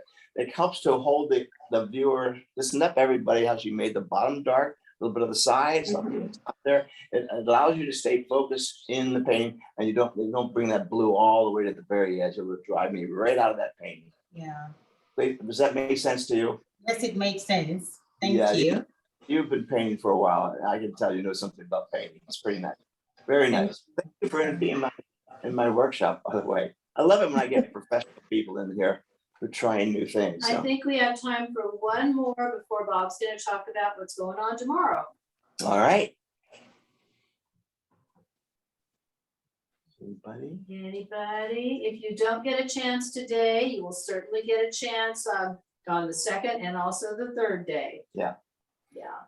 We're not going to leave you alone. You Okay. can't hide from me. I'm the teacher. I think, Bob, that you are ready to talk about what's gonna happen on the second day. Okay, cool. Okay, we may as well keep it on this camera. Sure. Just how do I do this? Join audio, I guess. No, don't, no, because your audio is already on over there. Okay, so and I you're got- fine. You're fine. I have a lot of type all over my Okay, let me see. later, maybe later. No, you don't want to join this audio. Okay, Yeah, I there you thought go. so. There you go. I'll screw it up so bad. Terry's worked so hard to maintain the consistency here. I'm not allowed to touch anything. You know. Except the paint and the brushes. That's it. Thanks, Terry. Tomorrow, first of all, thanks everybody for putting up with me in the past 3 hours or so. I do thank Terry for maintaining this. I mean, let me tell you, it's really hard to deal with this many artists, different skill levels, and it's nice to have Terry in control to bring us in and out. So Terry, thank you. I know that you got there early. Thank you again. I'm ready to do this again tomorrow. I can't wait. Yay. So what should they have ready for So tomorrow? tomorrow I'm going to start a brand new 30 by 30 inch canvas. All right. When I say large, I know we said large, but large is depends on what you're used to painting. You know, yeah, so quarter sheet, 1117 could be large for a lot of people. That's fine. But I promise you large, so I better work on something larger than some of us are used to. All right. So, and again, you get it's more of a graphic impact, and you get to see it. So I'm going to try a different color scheme tomorrow. And I will come up with a different theme tomorrow, some of the other themes that I'm working on, just so you see the variations of the different things that I do. All right. And obviously, it depends where you live and what you've been doing all day long. You can certainly continue on the theme and go back into your painting if you want to. I do highly recommend, though, that you take your paintings and put them up on the wall, let them dry. You will have a fresher eye tomorrow morning. So I'm going to do another painting this size with a different, completely different color scheme and a completely different composition. So you might want to look at your composition chart that you have, right? And choose one, you know, and I'm going to choose one, and it'll be a completely different color scheme. So when we come back tomorrow, you're going to clean water, clean your brushes, by the way. Masterpiece soap is that what it's called? Masterpiece soap? Master's brush cleaner. Master, you get it at Cheap Joe's, no kidding. It's fabulous because it keeps the lanolin still in your brushes. It's a great brush cleaner, by the way. Here's the trick. Take the brush, slip it in the Master's brush cleaner and rub it all over your hand. Squeeze it all into the... Yeah. And you're cleaning your hand. Same time, so don't be afraid of using that stuff. It's a natural oil, by the way, if you read the label. And also Murphy's oil soap is another I use, which you get at the hardware store, and that seems to be the same thing. It's like it's an oil-based cleaner, and so it's pretty natural from what they tell me. I like the smell. Some people are turned off by the smell. It's a very strong household cleaner. All right. And don't forget to check your emails. I sent you the color wheel handout. So it might make choosing your color for tomorrow a little easier. Plus I sent you the Cheap Joe brush guide, which is a wonderful guide for just overall brush stuff. Yeah. I think Terry has some exit information to talk to us about and how to get in and all that other good stuff right now. So read your notes. Thank you, Terry, for the video. This is great. So I'll see you all tomorrow at that same time, same station. Have a great night, everybody. And thanks for sharing. Thank you. Thanks.